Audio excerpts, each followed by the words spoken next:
za kisasa zinazotumika. Nguruwe hawa hawafugwi kwenye mabanda ya kawaida ya saruji, badala yake wanaishi katika eneo la wazi lililozungushiwa uzio wa umeme unaowalinda dhidi ya wanyama wakali wa porini na kuwazuia kutoroka. Naweka nguruwe nje kwa hii nyumba yenye tunaita pig tractors.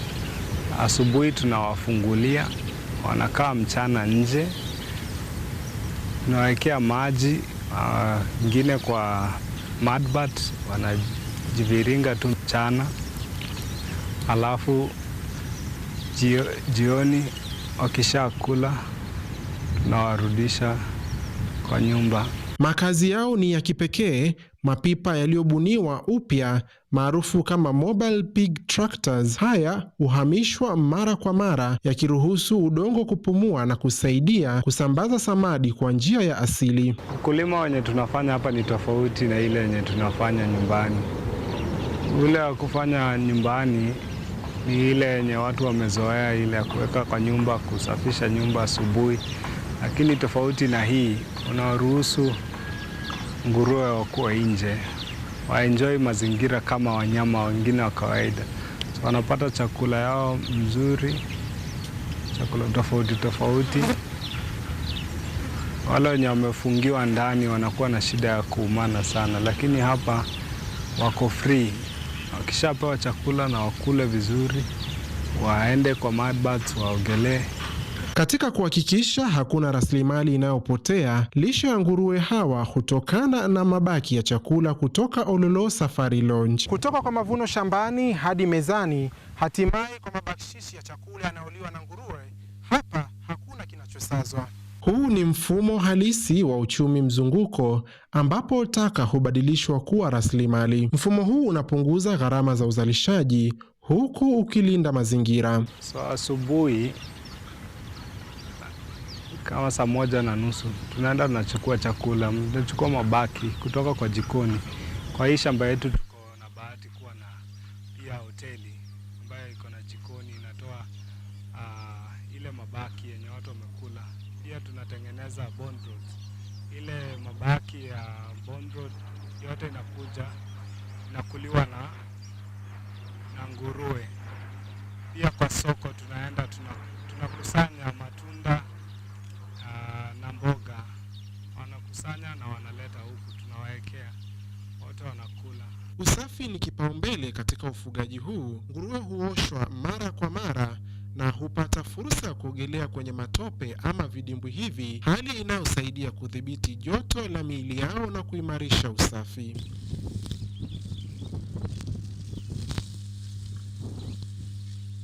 Aidha, hupatiwa chanjo mapema wanapokuwa wadogo ili kuzuia magonjwa, hatua inayochangia uzalishaji bora na wenye faida. Baada ya miezi 5 hadi 6, nguruwe huwa tayari kwa soko. Lakini hapa soko liko karibu zaidi kuliko kawaida. Nyama yake hutumika moja kwa moja katika mkahawa wa Ololo Safari Lounge, mfumo unaojulikana kama farm to table. Wageni hufurahia bidhaa kama sausage na bacon zikiwa safi moja kwa moja kutoka shambani.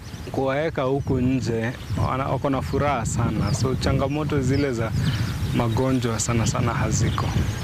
Ni mara moja tuna have kuita daktari, anakuja kuwachanja. Mimi tu ile wakiwa wadogo, ile ya kukata meno, kukata mkia, zile matibabu tu zile za kawaida, lakini si ugonjwa ile.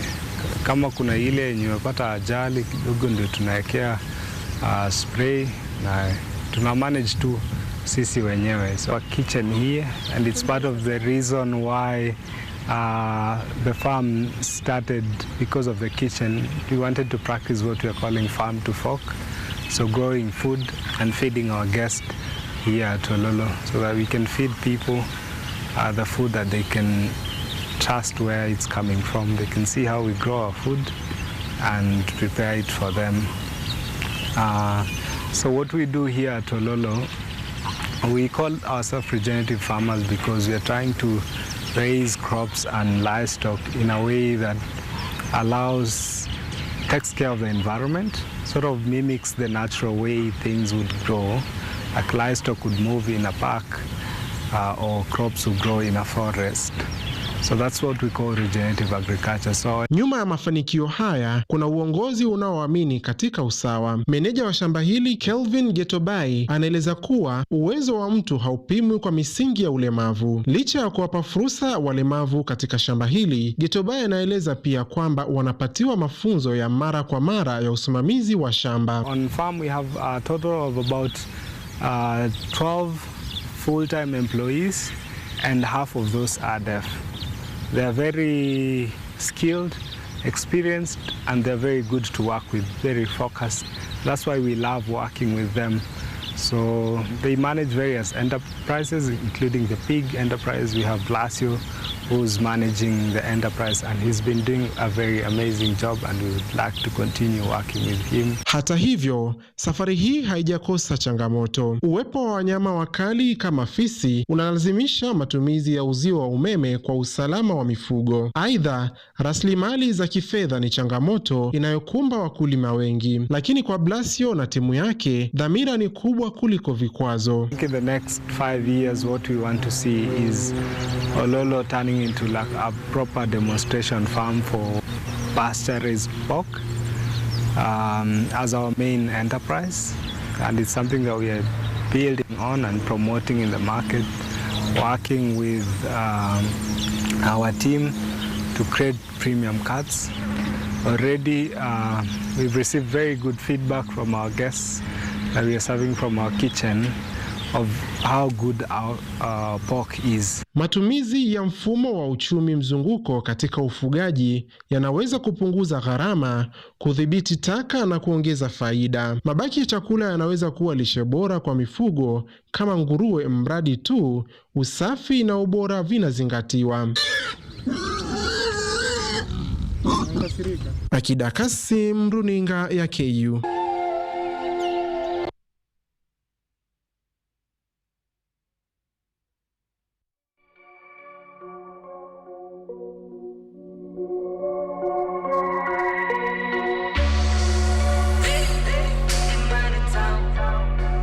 A very good morning to you. Many thanks for joining us this morning right here on KUTV Rise Today, specifically Biashara Tuesday, a show that keeps you updated and informed on everything business. Whether you're a seasoned investor or you are just starting up, you are on the right place or the right time right here on KUTV Biashara Tuesday. My name is Anyango, Sylvia.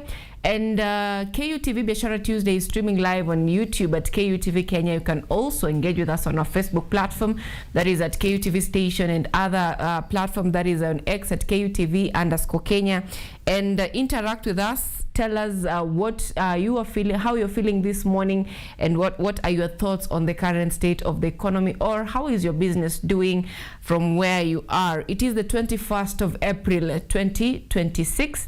Today, if you're in Kenya, you understand that it is a day where we are not sure whether we are going to be having protest or whether we are not going to be having protest, or whether we are going to be having protest. And these protests are deemed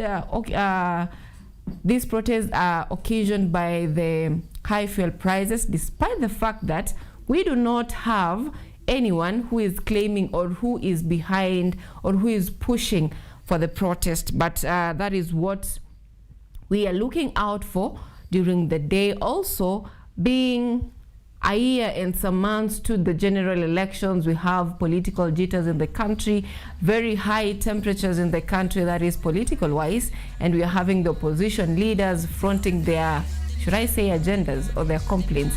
We also have the government side fronting their achievements and, saying that, we are going to be heading to the elections and everyone will be vetted according to the works that they have done.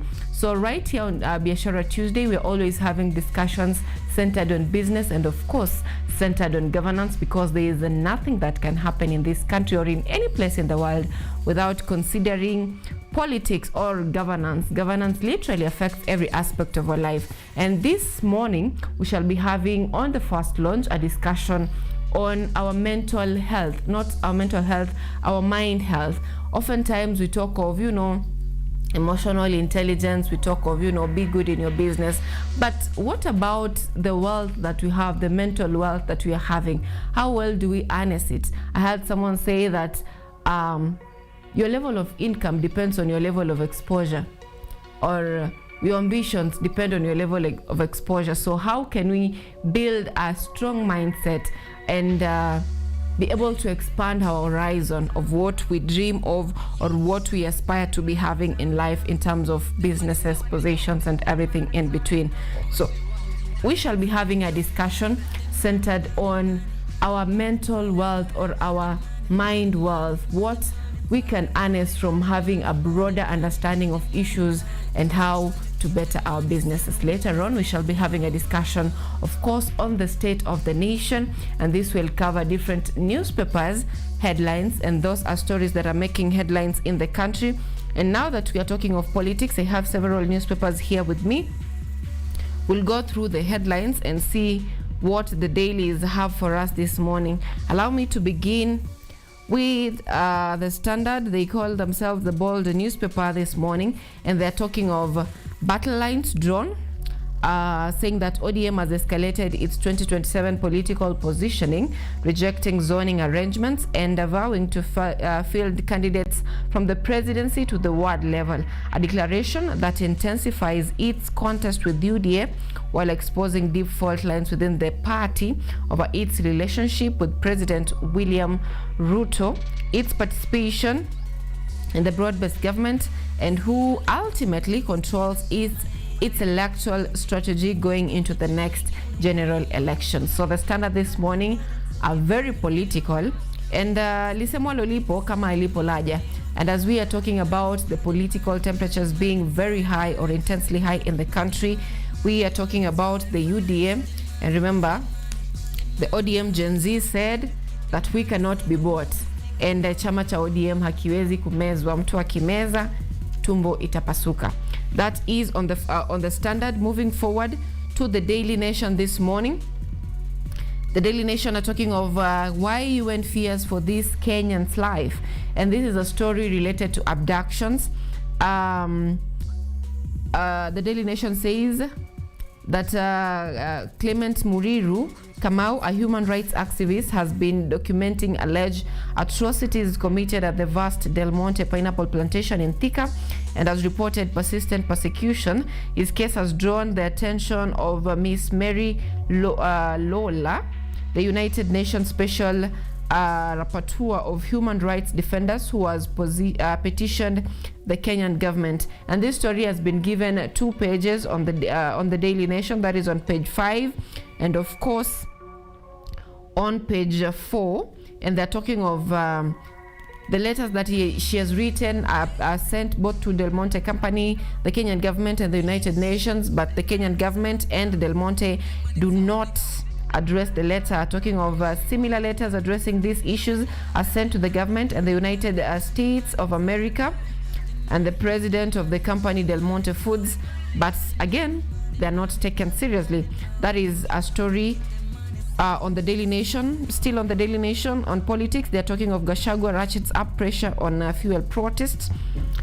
This is a double speech, because at the same time Gachagua says that they will not be involved in the demonstrations, just calling on the young people.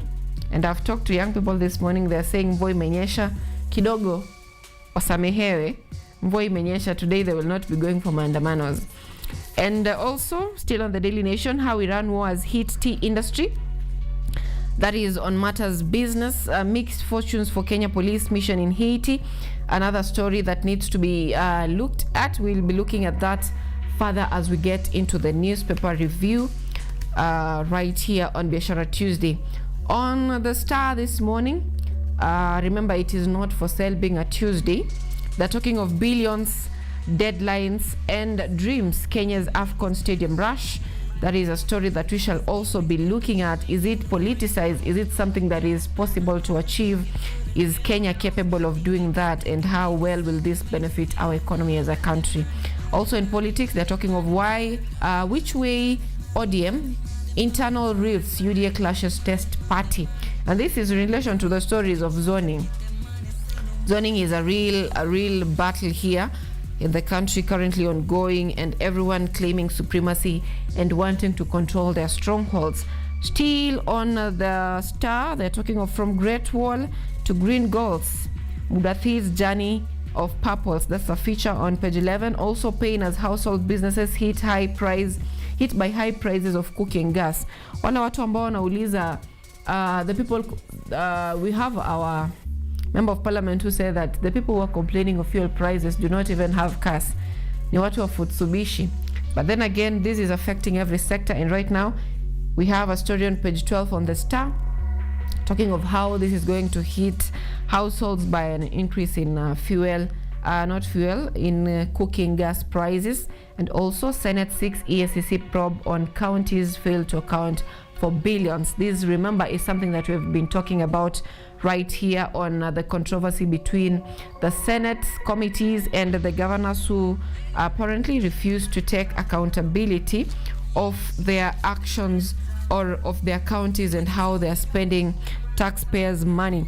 So on Business Daily, the Business Daily are talking of broke, jobless graduates and 90 billion shillings help default.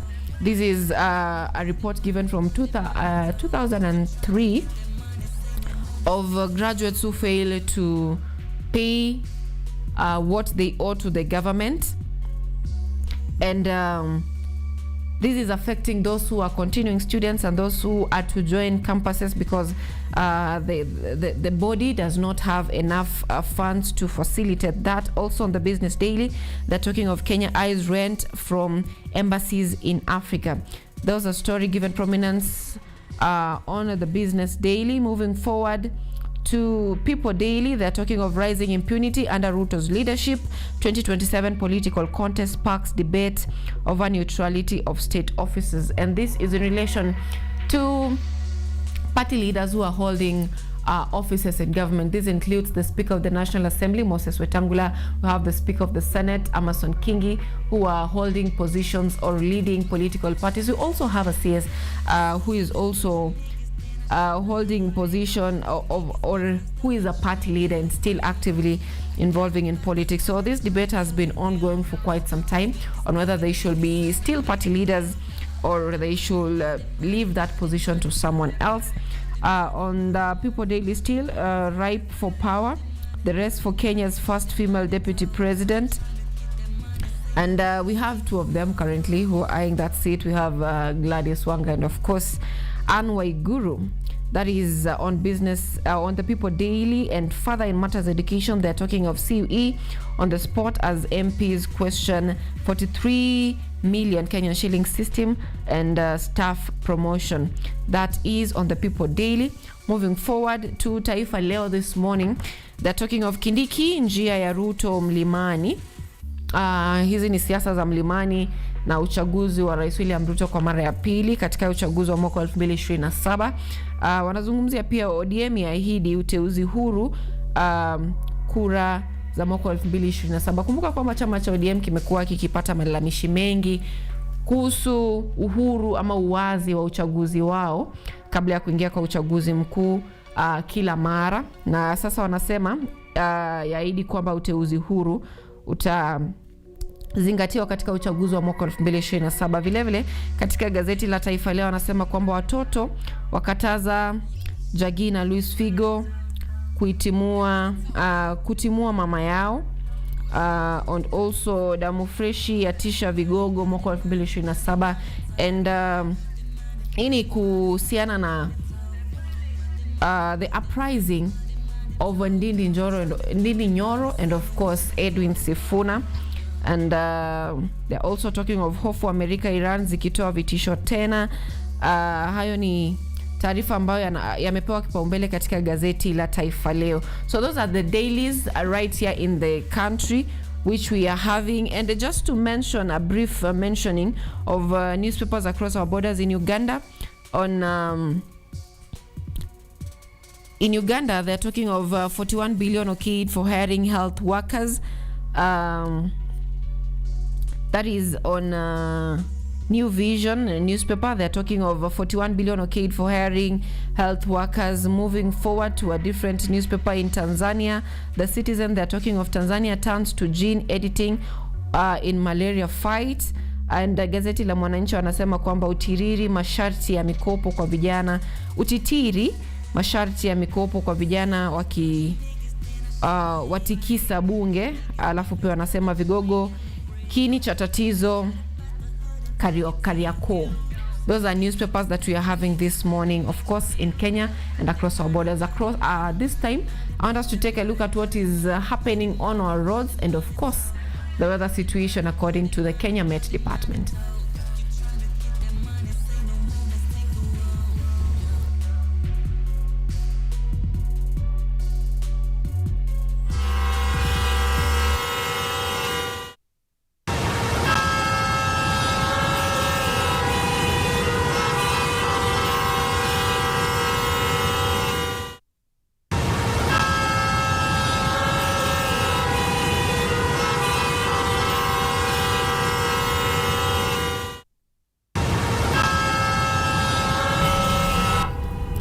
Right, it is exactly 47 minutes past 7 a.m. and I'm looking at different tributaries leading to Nairobi Central Business District. I mean, those going to town and those coming from town, looking at different roads. It has been raining this morning in Nairobi and, of course, the neighboring Kiambu. So that means most tributaries are going to be having traffic. I don't know the relationship between traffic and rain in this capital, because we're always seeing traffic in most areas. But looking at Thika Road this morning, it is not as we always see around this time, because we always see traffic from Roysambo all the way to Muthaiga interchange, or from Survey all the way to Muthaiga interchange.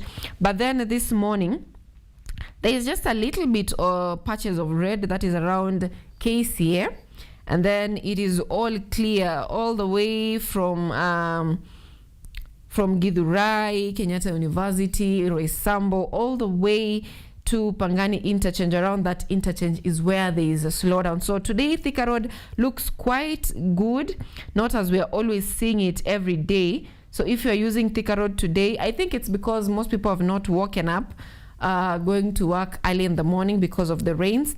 And looking at the Eastern Bypass, those people coming from Utawala heading to town, your road is just as expected. Heavy traffic witnessed right there, and it's affecting those coming from the outer ring road.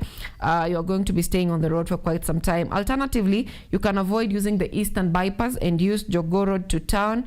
But as you head to town around Gikomba, Kariakoo, around those areas, there's a little bit of slowdown. Also, those going to town around Ngara, there's a little bit of slowdown. That's around the Globe roundabout. So you're also going to be staying on that road for quite some time. Those coming from the upper part of the Nairobi, that is those coming from Kibra, those coming from Kilimani, there are so many patches of red. So if you're coming from those areas, you're going to be staying on the road for quite some time. Also affecting those coming from Lavington heading to town, you're also going to be staying on the road for quite some time. But you can avoid this by using alternative roads. Unfortunately, as you enter the Mombasa Road, you're going to be staying on that road for quite some time, because I'm looking at all tributaries joining to Mombasa Road, and I'm seeing traffic witnessed in those areas. So in other areas, traffic is not as heavy as we're always seeing it. It is moving quite okay. So if you're heading to Nairobi this morning and you're using Thika Road, it's a good day for you compared to other regions leading to Nairobi Central Business District. Now, taking a look at what the Kenya Met Department tells us of the weather situation, that is from this day, the 21st, of course, to 7 days later, that is to the 28th of April 2025. If we look at Nairobi and Kiambu, they are receiving rainfall this morning, so that is expected to be ongoing throughout the week in several other parts of the country. Just to take a look at what Kenya Met Department is telling us this morning, the average temperatures and rainfall from the 21st to the 27th of April 2025. In rainfall outlook, Kenya Met says that rainfall is expected to continue in some parts of the country. mainly over highlands west and east of the Rift Valley, the South Rift Valley, southeastern lowlands coast, and the northeastern parts of Kenya. And the regional highlights, Kenya Met says that Lake Victoria Basin and Rift Valley, morning rains in a few areas, afternoon showers and thunderstorms, and night shower expected of a few places. Highlands east of the Rift Valley, including Nairobi, cloudy mornings with occasional rains giving way to sunny intervals. Afternoon and night showers are expected of a few places, spreading to several areas. So what you're witnessing today in the capital and the surrounding areas, you're going to be witnessing that for quite throughout the whole week, or in the next 7 days, where we'll be having morning showers and evening showers, and sometimes going through the night. So always carry your umbrella throughout this week, because that is what the weatherman says. In the northeastern Kenya, morning, afternoon, and night showers are likely to occur over a few areas, and the southeastern lowlands, sunny intervals expected during the day with partly cloudy conditions at night. However, morning rains, afternoon, and night showers are expected over a few places. In the coastal region, morning, afternoon, and night showers are expected in few places, occasionally spreading to several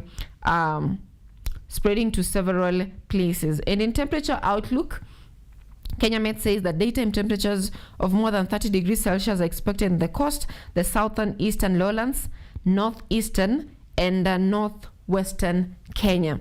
And in cool nights, below 10 degrees Celsius are likely in some parts of the highlands east of the Rift Valley, the central Rift Valley, and of course in the vicinity of Mount Kilimanjaro. So the selected averages of temperatures in Nairobi, it's going to be between 26 and 16 degrees Celsius. In Mombasa, 32 to 25 degrees Celsius. In Kisumu, 29 to 19.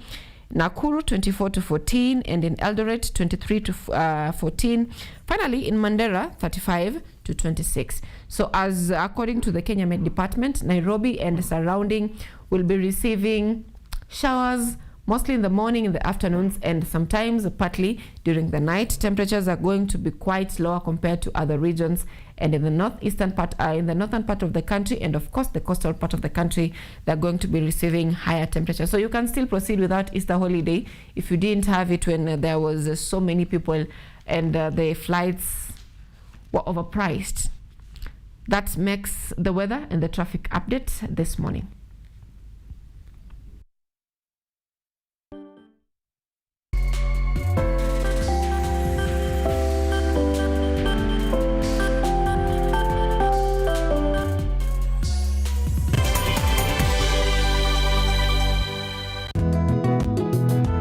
Kila safari huanza kwa hatua moja. Bila shaka, dira ya Boresha Kilimo sasa imepata sura mpya. Boresha Kilimo si kipindi tu, bali ni darasa la vitendo kwa wakulima. Lengo kuu, mavuno bora na tija kwa jamii. Na ukikaa nasi basi utaboresha kilimo. Hapa tutakupakulia maarifa atakotia ladha ya kisukari kwenye mazao yako, tukitofautisha punje na mpunga. Kwani kilimo ndicho huboresha maisha. Kuanzia maandalizi ya shamba, mbinu za teknolojia ya kisasa hadi sokoni, usikose kutazama Boresha Kilimo. Ukitaka kujua haya usipime kipimo. Ungana nami na nahodha wako Akida Kasim kila siku ya Jumamosi saa 6:30 mchana na Jumanne asubuhi, nikikuletea shajara kamili za wakulima na suluhisho mashinani. Kilimo ni nguzo kubwa kwa ujenzi wa taifa, kwani kilimo ndicho huboresha maisha. Kumbuka, ukipanda pantosha utavuna pankwisha.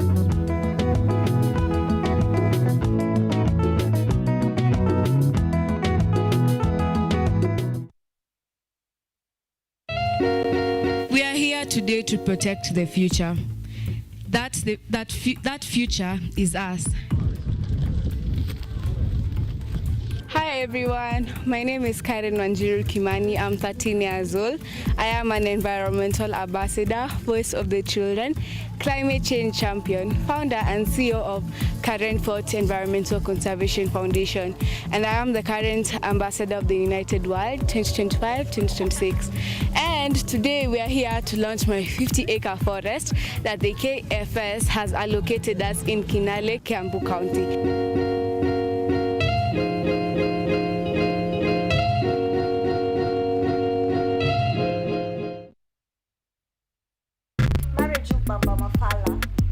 Kama wazazi wako. Shetani ashindwe. Why are you trying to kiss? I get it. Move.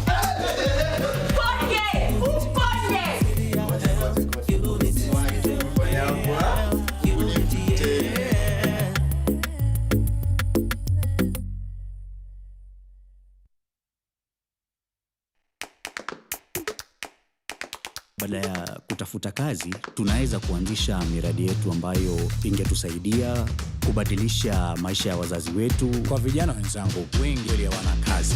Lakini ikiwa sisi wenyewe tutajiamini, tunaweza kujiajiri wenyewe. Afrika kwa kweli tuna mahitaji ambayo ukiyasuluhisha unaweza kuathiri watu kwenye bara hili. Bila uoga, watu huwa na uzalishaji zaidi. Wanajawa na ujasiri, wanakuwa wabunifu na wanakuwa wenye maarifa. Niliamua kuacha kazi. Hata kama sitafanikiwa, nitakuwa nimejaribu, nitakuwa najua haiwezekani. Hakuna kitu cha ajabu hapa. Kila anayepata ufanisi hufanya kazi usiku na mchana. Kitu kitakusukuma na kuwezesha kupata maarifa ambayo hukuwa nayo. Tunajaribu kutengeneza kitu kitakachopita mipaka ya nchi hii. Ikiwa unataka kubadilisha ulimwengu, anza na nyumbani.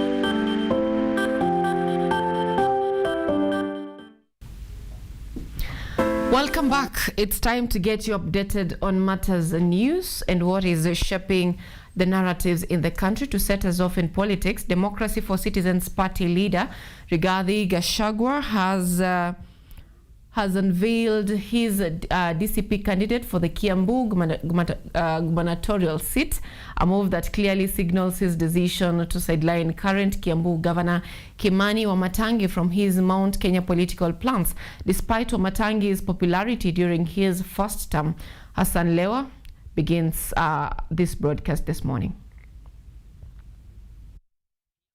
Cautious with his words while unveiling Governor Kimani Wamatangi's opponent at the DCP party headquarters today. Chama chetu cha DCP ni chama cha demokrasia. Gachagua said that all candidates seeking DCP tickets will undergo a fair nomination process, perhaps suggesting that Wamatangi has not been completely locked out. I want to announce today that there will be no direct nomination. There will be no direct ticket. There is no preferred candidate. All those who want to fly the flag of DCP the next general election will have to go through free, fair and credible party nominations. However, Gachagua's preferred DCP candidate did not spare Wamatangi. John Mwaura Kogi pointed out what he described as shortcomings in Wamatangi's leadership, despite the governor's strong popularity, which has made the rest difficult for other aspirants, such as Thika Town MP Alice Ng'ang'a. Hata ukimwambia akununulie chai, anakuangalia tu hii, because ameteswa ya kutosha. My people, my good people of Kiambu, fellow Kenyans, tafadhali, hata ukiona MCA wako, and especially in Kiambu, ujue hawa watu wameteswa. Na nyinyi ambao mnataka kuangalia viti Kiambu, mimi mwenyewe I will ensure doctrine of separation of powers is properly managed in Kiambu. I will not interfere with your services. Gachagua's political move to sideline Wamatangi has undermined the governor's political options, given that he was elected under the UDA party, whose popularity in the Mount Kenya region has recently declined. Gachagua has also insisted that anyone not aligned with DCP in the region is a traitor to the community. Kiabumbo, hapo Kiambu tumetangaza Operation Fagia ya kufagia wasaliti wote na takataka na kasia ya siasa. Nikiyasema harambe, wasaliti wote, UDA, Wilubaro. During the unveiling ceremony, Gachagua also criticized Health Cabinet Secretary Aden Duale, accusing him of failing in the implementation of the SHA health program. As I said, the system, the network, the IT system that supports SHA is in Dubai, is not here in the country. I challenge Aden Duale to get the men and women of press before the state and show them where the IT capacity is domiciled here in Nairobi or elsewhere in the country. Claims are being processed in Dubai. And Hassan Lewa, KUTV.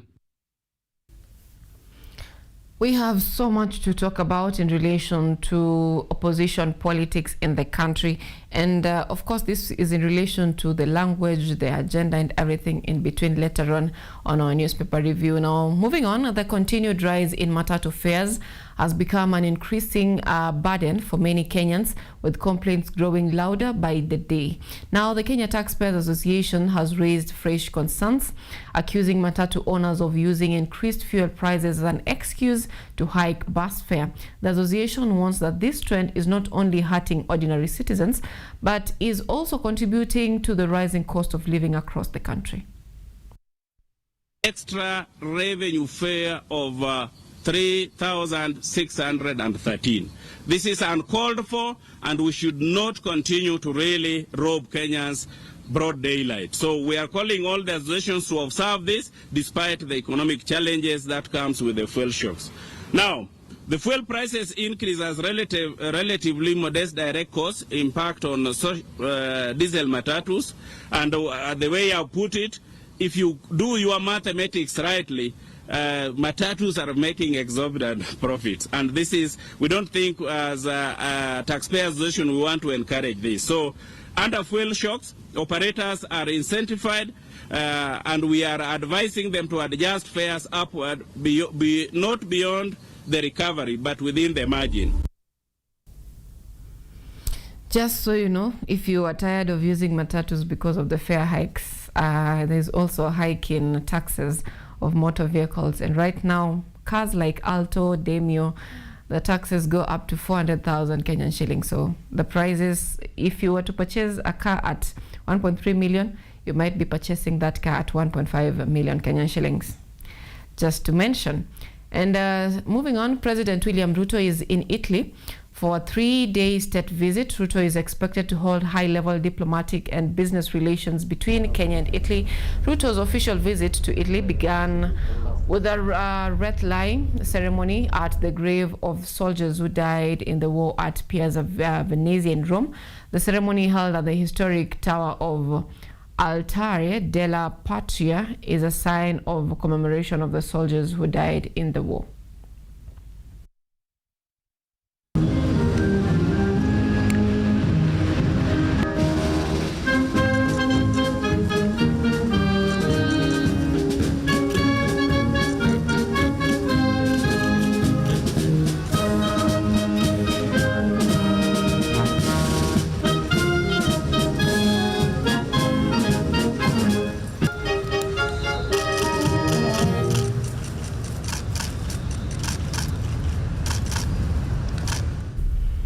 Now, on the first day of that visit, President William Ruto signed several bilateral agreements with the government of Italy, and this involves cooperations in the education sector, cooperations in the construction of dams and bridges and everything in between, rejuvenation of the arid and semi-arid areas. So it was around 8 to 7 agreements that were signed with the government of Italy, more expected during the ongoing days of his visit in the country. Now, the Engineers Board of Kenya, led by its Chief Executive Officer, Margaret Ogai, has urged developers to engage certified professionals in construction projects following an increase in building collapses across the country.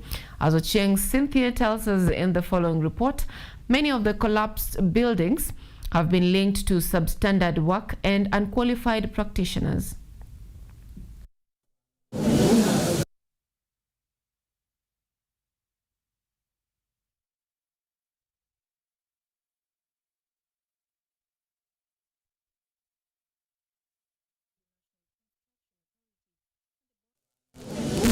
Following a surge in collapse of buildings linked to substandard work by unqualified practitioners, Engineers Board of Kenya CEO Margaret Ogai assured that the body is working with the National Construction Authority and the Board of Architects and Quantity Surveyors to identify and eliminate imposters posing as engineers. This problem is with us, but I think it is going to be sorted out because we want to work in a one government approach. We work very closely with the National Construction Authority, the Board of Architects and Quantity Surveyors, and we do have one committee, and I know these are things we are investigating. She said investigations revealed many collapsed buildings were overseen by unlicensed individuals, causing losses of lives and property, further cautioning developers against avoiding qualified engineers to save cost, stressing that professional expertise prevent costly errors and that hiring licensed practitioners is a valuable investment compared to potential structural failures. The developers are cutting corners and not engaging licensed engineers. And these are the cases that we are investigating. Let me make a call to all our developers. Make sure you work with a competent engineer. There is that feeling that an engineer is expensive, but I'm telling you, you will save yourself a lot. Consequently, she cautioned unqualified individuals undertaking engineering work, stating that legal action will be taken against them, as some cases have been already referred to the Directorate of Criminal Investigations. I also appeal to those who are not qualified to not do work that is not meant for them. As per the laws of Kenya, you are meant to be a licensed professional to carry out engineering work. So we have this problem, and we have taken a number of cases. We have referred them to the DCI. Those who are not qualified, we just refer that matter to the DCI. To improve standards, according to the CEO, EBK is partnering with county governments to oversee all construction stages. The board also enhanced transparency by publishing a list of licensed engineers and introducing new identification cards. We recently published, if you check the Kenya Gazette of last Friday, all the list of the professional engineers in the country who are licensed by the board. You can easily check. We are also coming up with a new generation ID, and it's the first question you can ask. At a corporate social responsibility event in Kisauni, Ogai urged developers to adopt eco-friendly practices, including tree planting and restoration, noting sustainability is increasingly integrated into project designs. She further called on Kenyans to support the national initiative of planting 15 billion trees, highlighting the importance of collective action in promoting environmental conservation and sustainable development. Ochieng Cynthia, KUTV.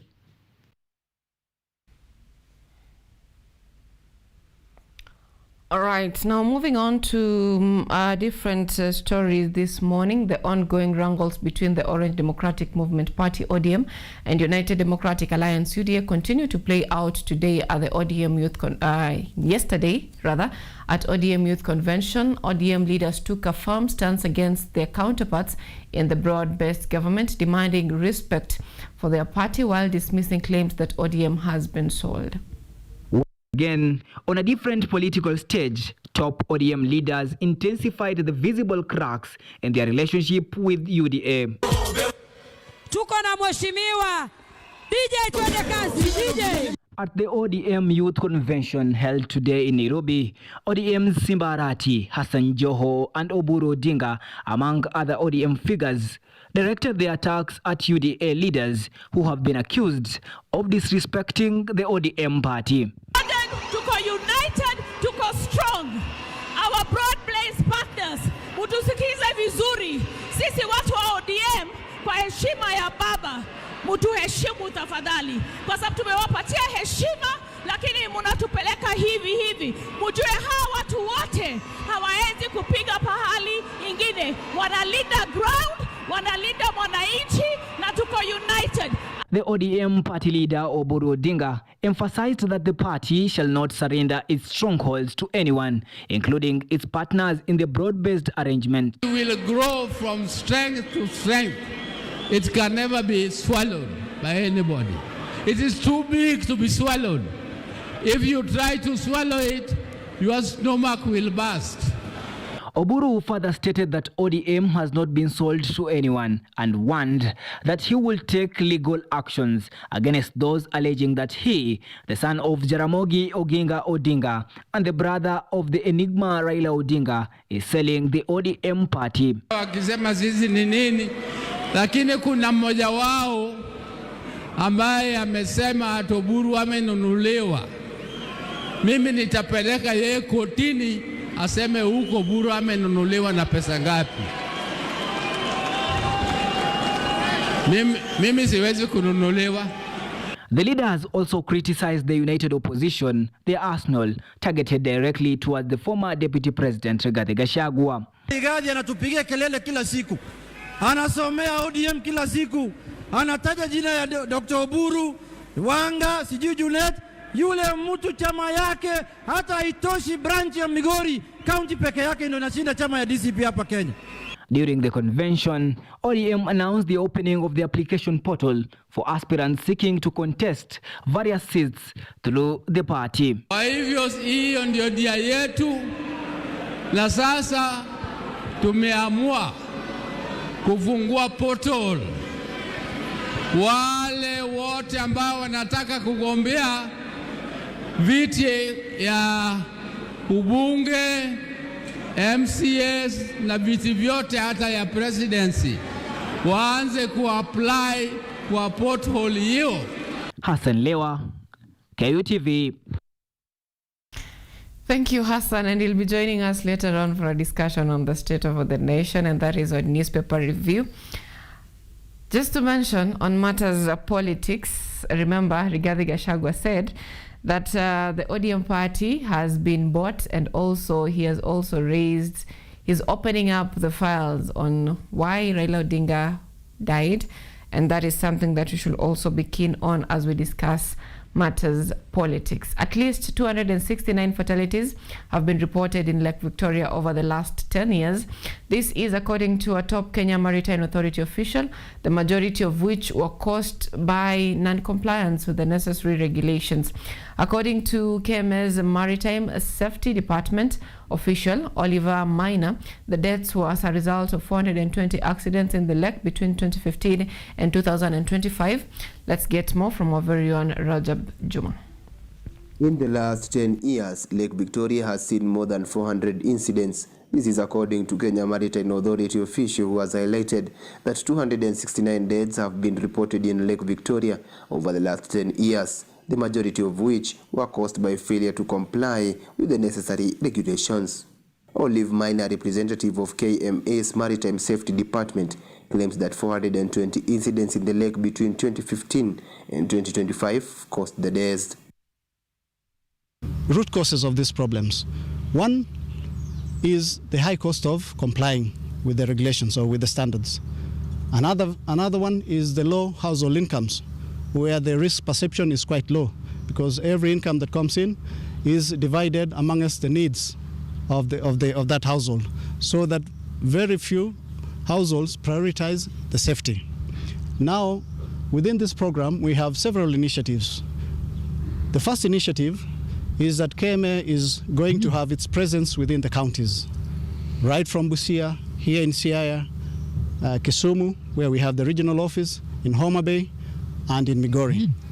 We're also going to have, now with the evolution of KMA, full devolution of KMA's functions, the cost of access to these public services by the residents in this region is going to come down.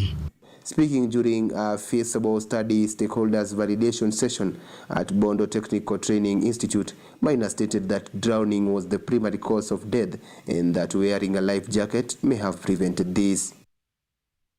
We're also going to roll out an initiative called Maritime Safety Information System. We are going to build a system where those who operate within the lake here can have access to maritime safety information and weather information, and also information on navigational hazards, because our statistics showed us that most of the accidents are caused by adverse weather, where the fishermen go out to sea without enough weather information, and then they encounter adverse weather, leading to casualties. Within this program also, we are going to acquire search and rescue assets.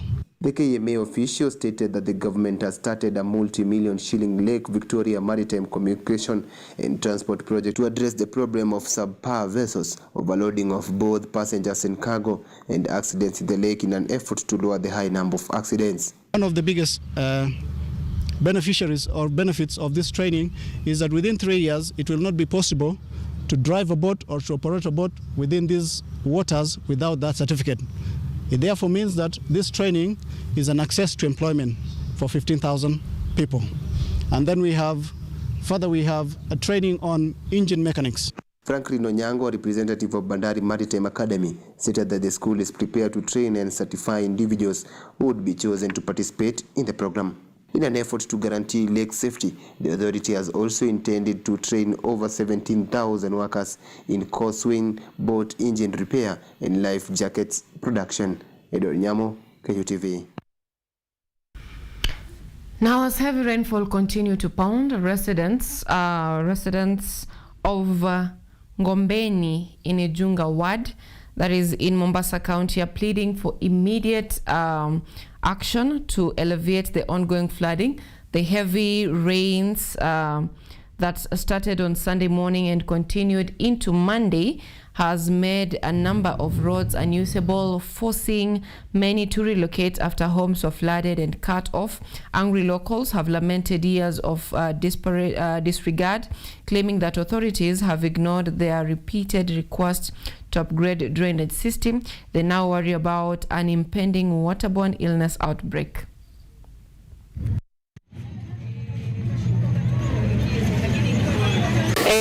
Mvua hii imetuathiri pakubwa. Mvua hii ni tangu jana kama mnavyoiona. Jana tu mpaka leo watu hawana mahali pa kukaa. Mvua hii hatuathiri, watoto waletea kichocho, bilharzia, yani hizi magonjwa, watoto wanahara. Yani tungependa sana serikali itupe suluhisho la kudumu. Serikali kama wangetoa drainage, tukapata drainage, na hata pia vile wangetuwekea saruji na mabomba pia yangetolewa, pia watu wangepata makazi mazuri. Tunashukuru wakati huu ni walikizo, lakini ikiwa ni wakati wa skuli watoto pia wanakosa masomo. Tungependelea sana serikali wazingatie swala hili, na kama ni barabara waitengeneze vizuri.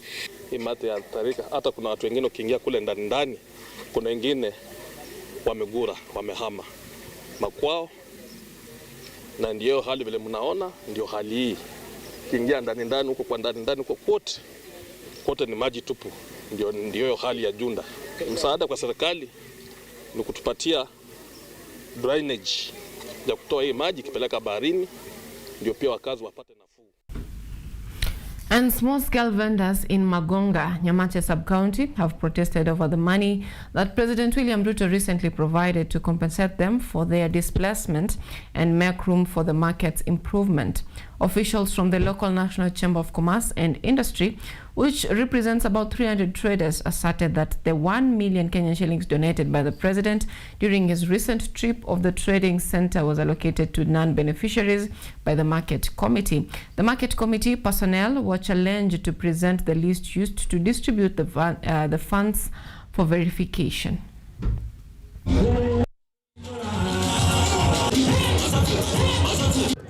Tunasema kwamba pesa ambazo tulipatiwa kama wafanyi biashara wa Mugonga zimetolewa na kupatiwa watu ambao sio wafanyi biashara katika soko letu la Mugonga.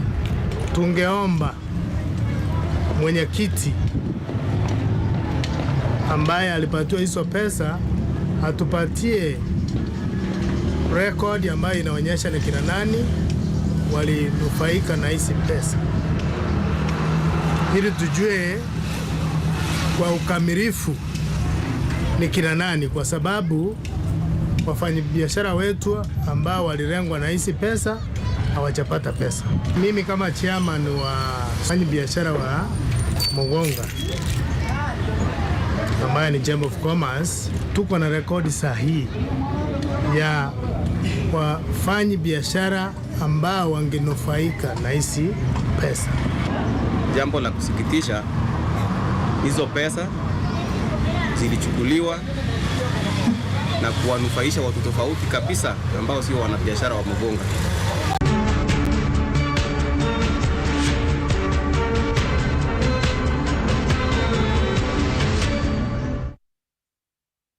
In sports, with two pivotal victories over Old Guards, 69-60 and 76-74, Murang'a Razors are emerging as early title candidates as the Embu Basketball League enters a fiercely contested stage. The closely fought victories highlight the team's composure and consistency as they continue to impress in their debut season.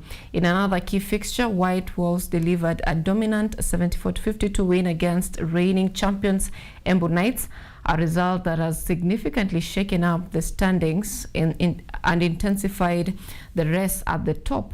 Murang'a Razors now sit at the summit of the table, followed by Old Guards, while with White Wolves climbing into third. Defending champions Embu Knights have slipped to fourth, setting the stage for a toughly contested battle as the league progresses.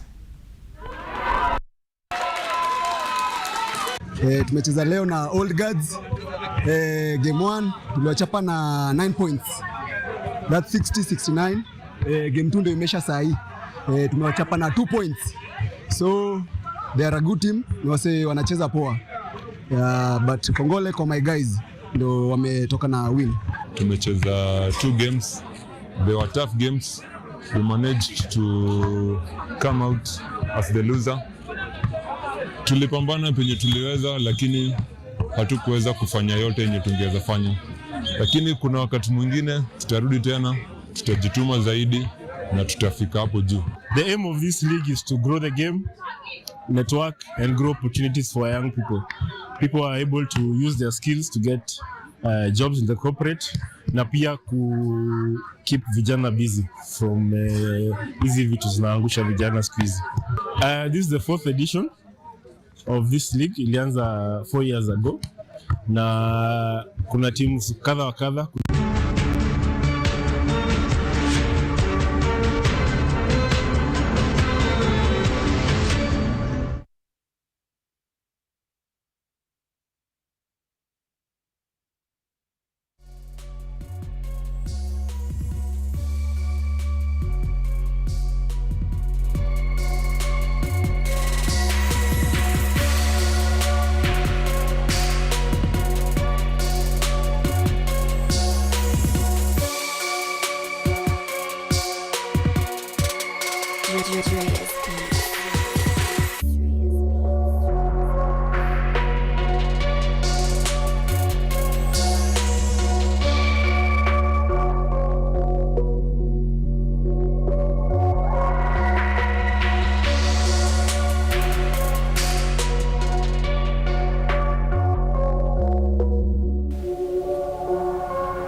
Now that brings us to the end of our news update this morning, and at this point I want us to take a look at what transpired right here in Kenyatta University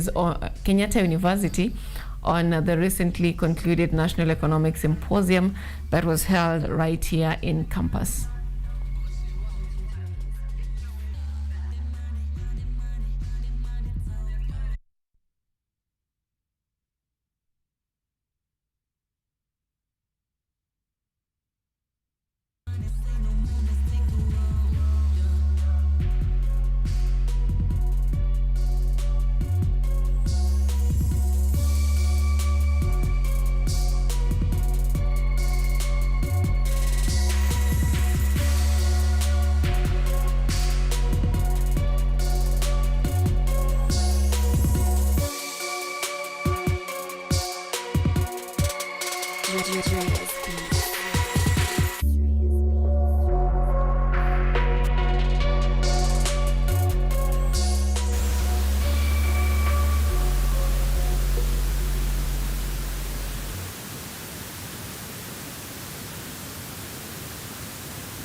Anyango.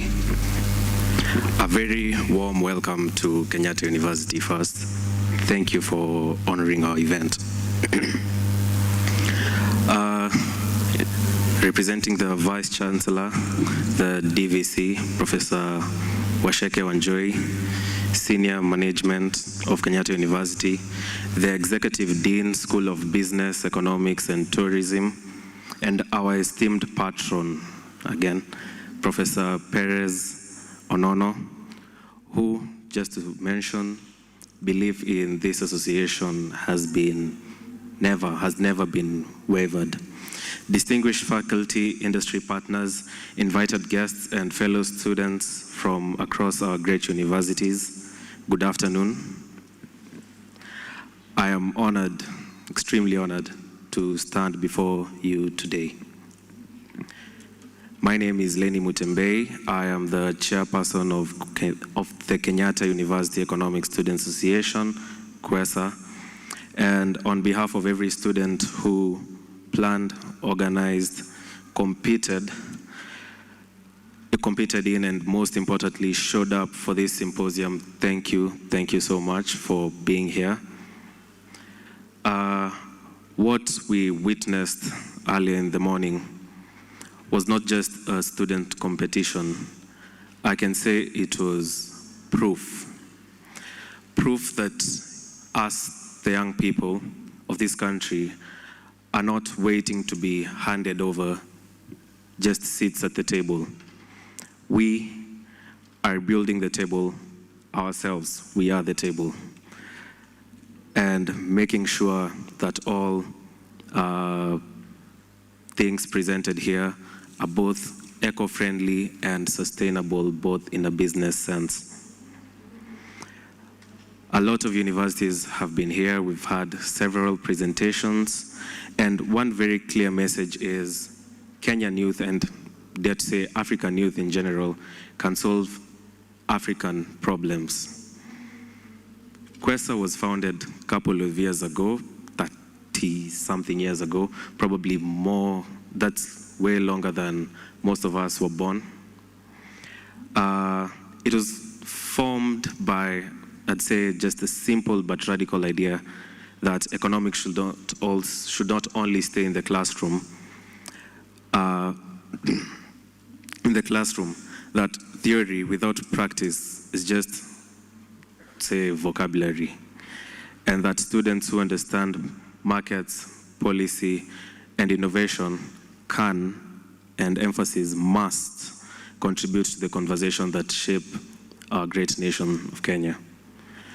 Today, KUESA stands as the largest and most active student association in Kenyatta University. I believe every one of you can testify. We have membership of 500 plus, which we renew yearly. And this is the 8th Students' National Economic Symposium. It's the clearest expression of what we are building and we want to build. We call it fostering economic leadership.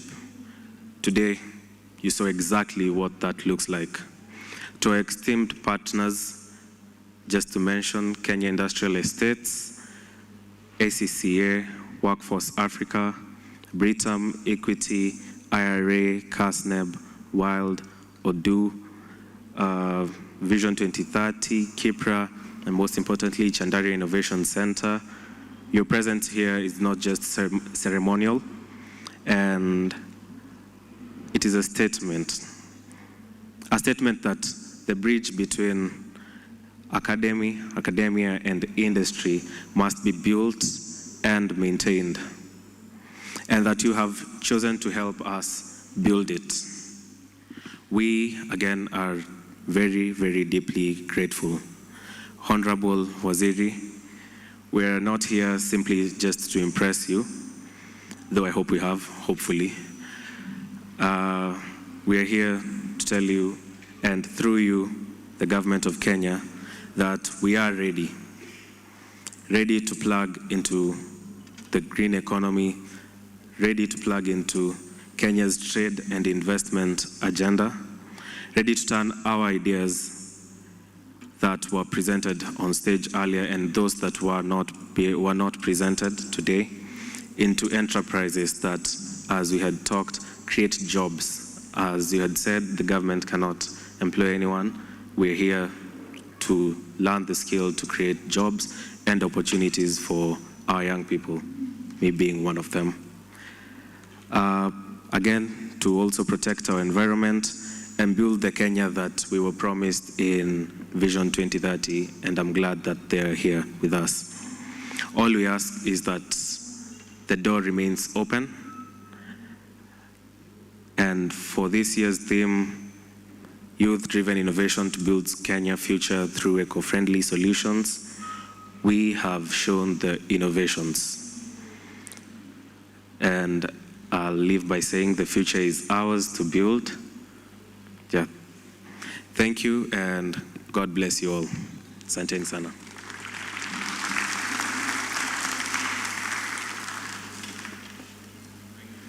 All the invited guests, all protocols observed, ladies and gentlemen, good afternoon. Good afternoon. Hey, my youth. Good afternoon. Yeah, so my name is Charity Kirote Munyori. I'm the Senior Manager, Women and Youth Banking in Equity Bank. And let me appreciate you for inviting us once again into this institution. We don't take it for granted as Equity Bank.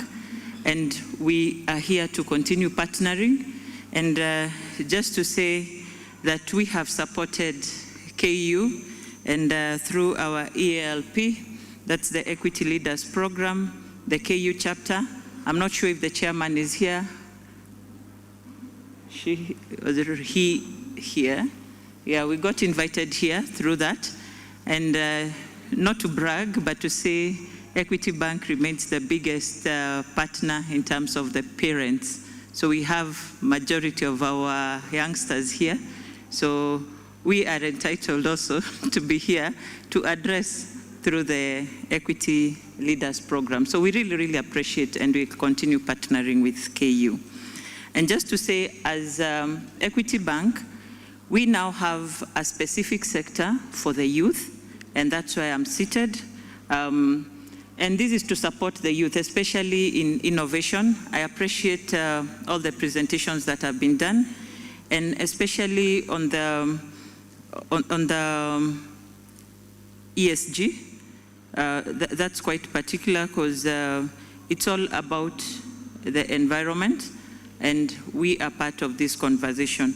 So it tells you we are moving forward, and as Equity Bank, we are here to support the youths, especially on innovations and also in the growth of your businesses. And I would not want to say we are doing it alone.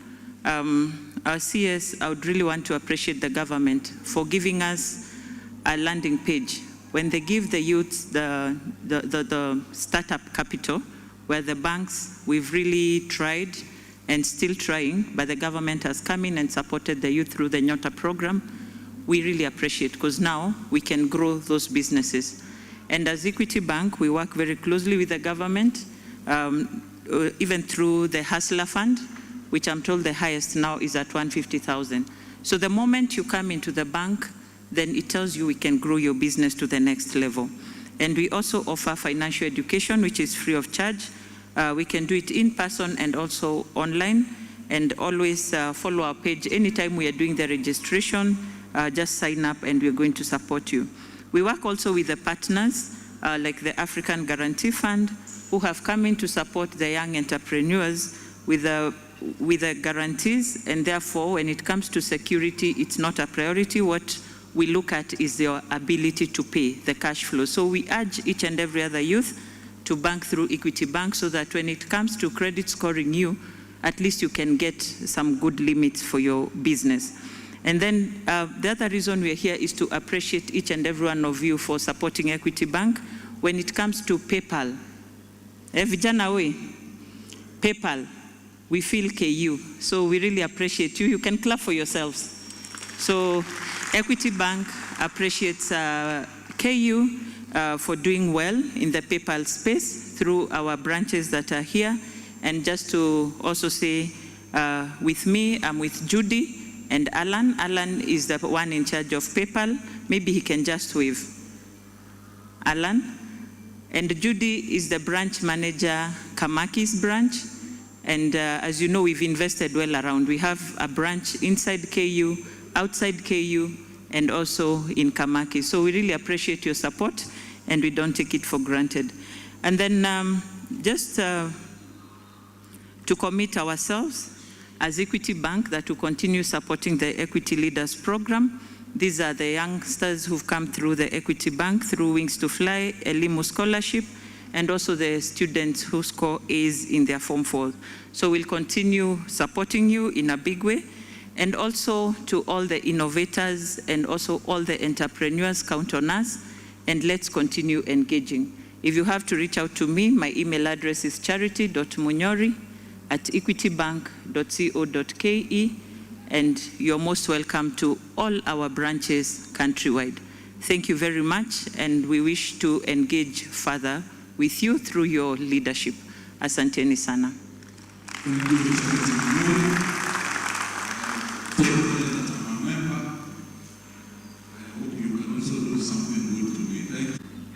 Good afternoon.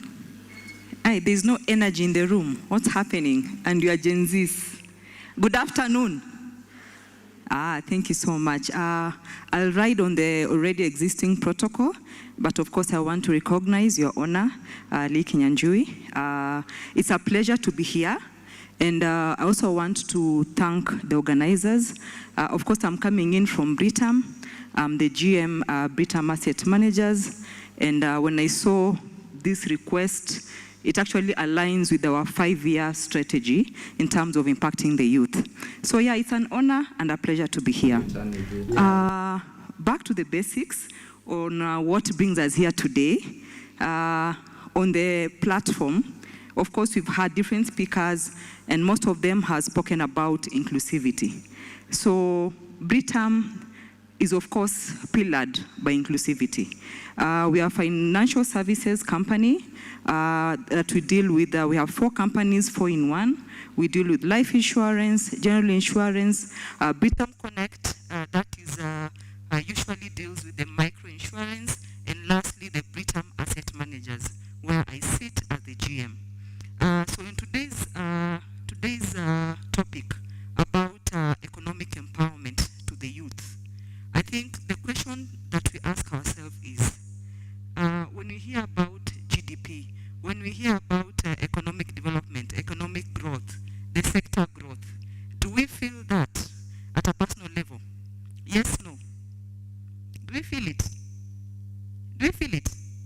Yeah. So today's topic, I think, and that's why we come here as Britam, because we act as a linkage between the macros, between the economy and the personal experience.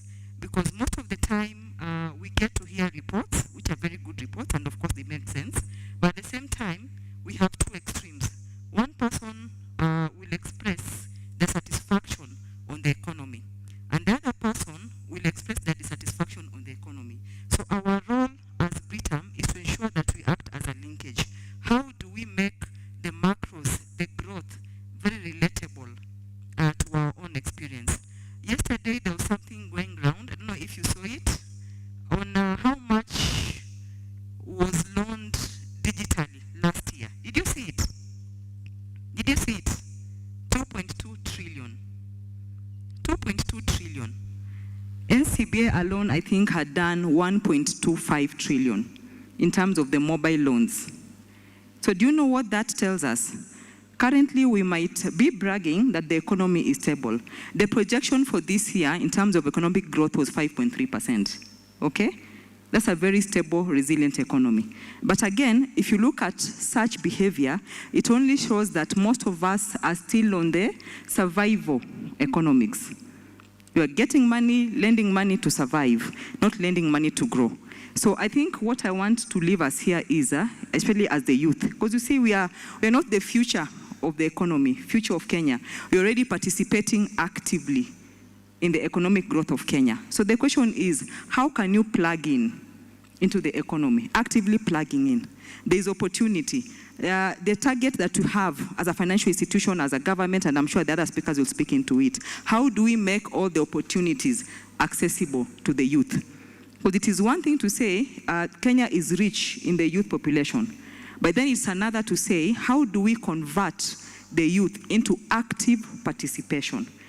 There's one speaker who spoke about digital accessibility, and that is usually our pride. Kenya is usually, we are proud of that. But then how do we convert that? Now we say innovation becomes income. So I think these are conversations that we are allowed in Britain. We have a department called the Beta Lab where we invite the youth. We invite like-minded young people like you and I. Okay, I'm not young. I used to be young 20 years ago. Sorry. I take back my word. Young people like you, though I feel young at heart, young people like you, how then do you come on board and bring those ideas so that to ensure when you talk about accessibility, how do we make it relatable to everybody? Okay? I've been given 5 minutes, but it's a pleasure to be here. I'm sure all of you know about Britam. I'm sure most of you know about investments. Currently, it is a trending subject and topic. Anywhere you go to TikTok, you go to Facebook. I think investment has become kind of more of opening a bank account. So take advantage. 20 years ago, I wish I had someone to come and talk to us about everything that all the speakers have said. So the secret is this: start early. Start early. That is the secret about investment, about growing wealth. Start early. So that 20 years from now, your 500 shillings, 1,000 shillings would have grown and compounded. And remember, the moment you start building a habit. Yeah? The moment you start, 21 days, you build a habit. So the first step to investment is usually build the right habits. But start now. Start early. Usually in investment, there is no, hakuna pesa mingi, hakuna pesa kidogo. Pesa ni pesa. Thank you so much, and thank you so much for the opportunity.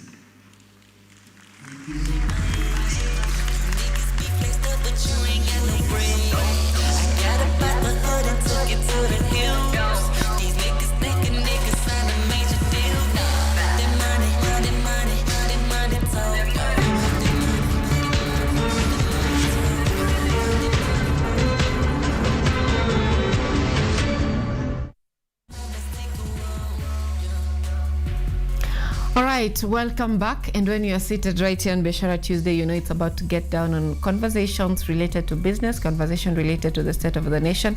But at this point, we will be talking about mental wealth, something that I promised you earlier on as we began this coverage this morning, because often we talk about how to be successful, but never do we, or if we do talk about it, we rarely talk about how important it is to be in the right state of mind to handle your success, the pressures, and everything in between. So we'll be having that discussion this morning on how we can leverage our mental capacity to become successful business people or successful entrepreneurs, or generally successful people in the society. So helping us understand that discussion is Gideon.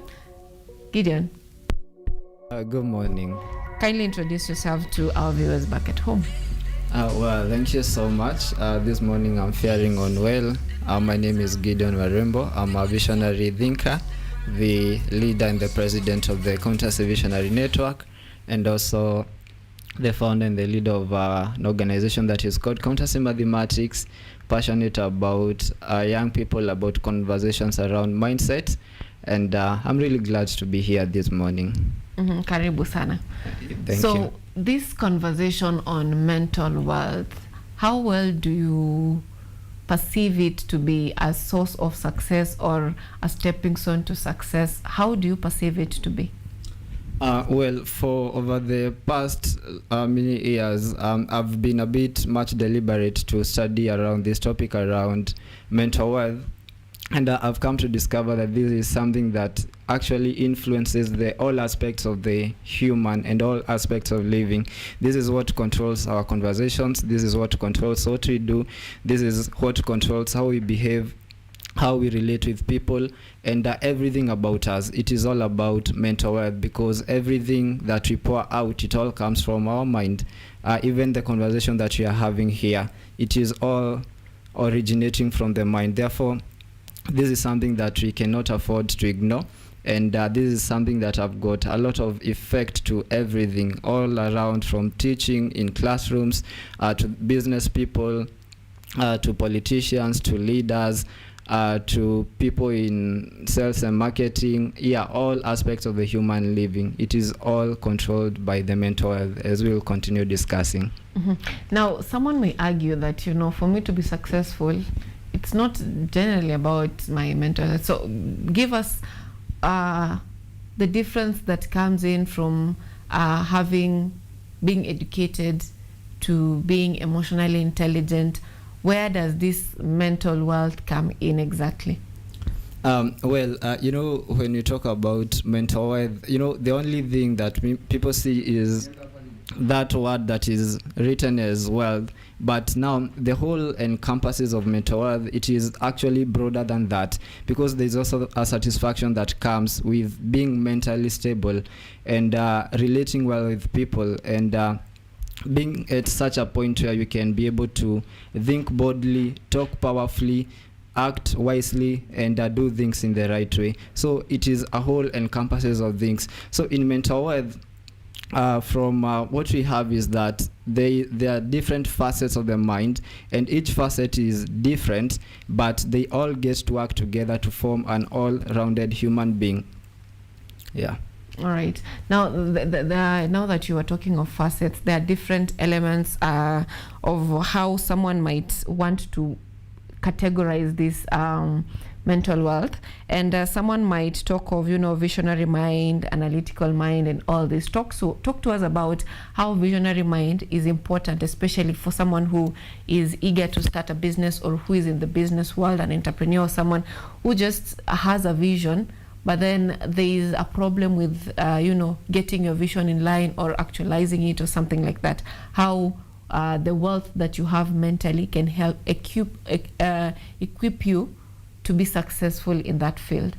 Wow, quite interesting. Yeah, actually, before I get to now narrow down to the visionary mind, I'd like to say that from what I've taken to look around this topic about mental health, there are 10 facets of the mind that actually stood out, and one of them, actually the one that really stood out, is now the visionary mind. And then we have the analytical mind, we've got the emotional mind, we've got the critical mind, we've got the optimistic mind, we've got the creative mind, we've got the strategic mind, we've got the structured mind, we've got the ethical mind, and also the final one, we've got the growth mindset, which we've recorded in the book that we'll be checking in a few. But now getting to now narrow down to the visionary mind. You see, Sylvia, each and every innovation that has ever been made, it all originated from the visionary mind. Every groundbreaking idea, it all originated from the visionary mind. And every great movement that has ever been made, it all originated from the visionary mind. So visionary mind, it's something that is very powerful. This is the mind that enables you to see tomorrow before you get there. This is the mind that gives you a map of tomorrow as you are walking into today. So this is something that is able to help you to visualize things in your mind, and to be able to see them, like in 5 years, in 10 years, what will be happening in this industry, what will be happening in the field of politics, what will be happening in business. Like for say, you see, like when COVID came, most of like 30% of the businesses, they collapsed. 40% of the businesses, they made about 70% loss of the total revenue that they were getting. So that implies that the businesses that had not foreseen such circumstances, they were really at a bad point where they were not able to prepare adequately for such times. So visionary mind is what enables you to prepare for days ahead before you actually see them, before you get there. And this is something that is really so much powerful. This is what enabled the Wright brothers back then in 1807 to be able to discover the planes. So these guys, they what they saw is that they saw birds flying, and then they started thinking, what about if humans can also be able to fly as well? That is a visionary mind that is able to capture a vision, and they are able to take people there. Like for instance, look at what is happening in Kenya.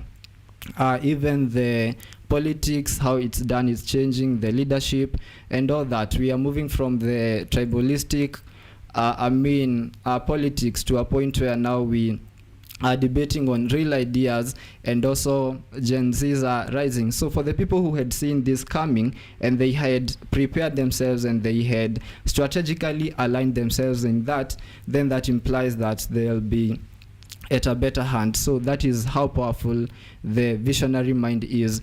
So a visionary mind to an entrepreneur, it will enable them to be able to figure like a certain market, how is it going to behave?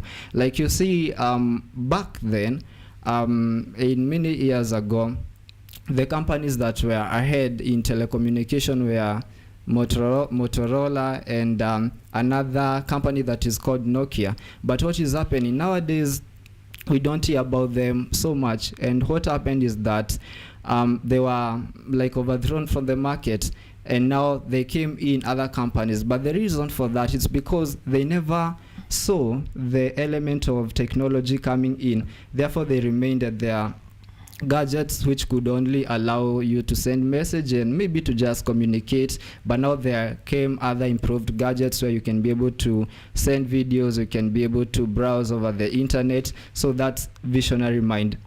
So if you have the visionary mind, you'll be able to stand the test of time. But if you lack it, it's really going to affect you big time. Therefore, this is something that we all need everywhere. Even for our parents, they really need to visualize, like my kid in 5-10 years, where will he or she be? How best can I be able to prepare him or her for an ever-changing future? So there's really a lot about the visionary mind, and there's quite a lot regarding that.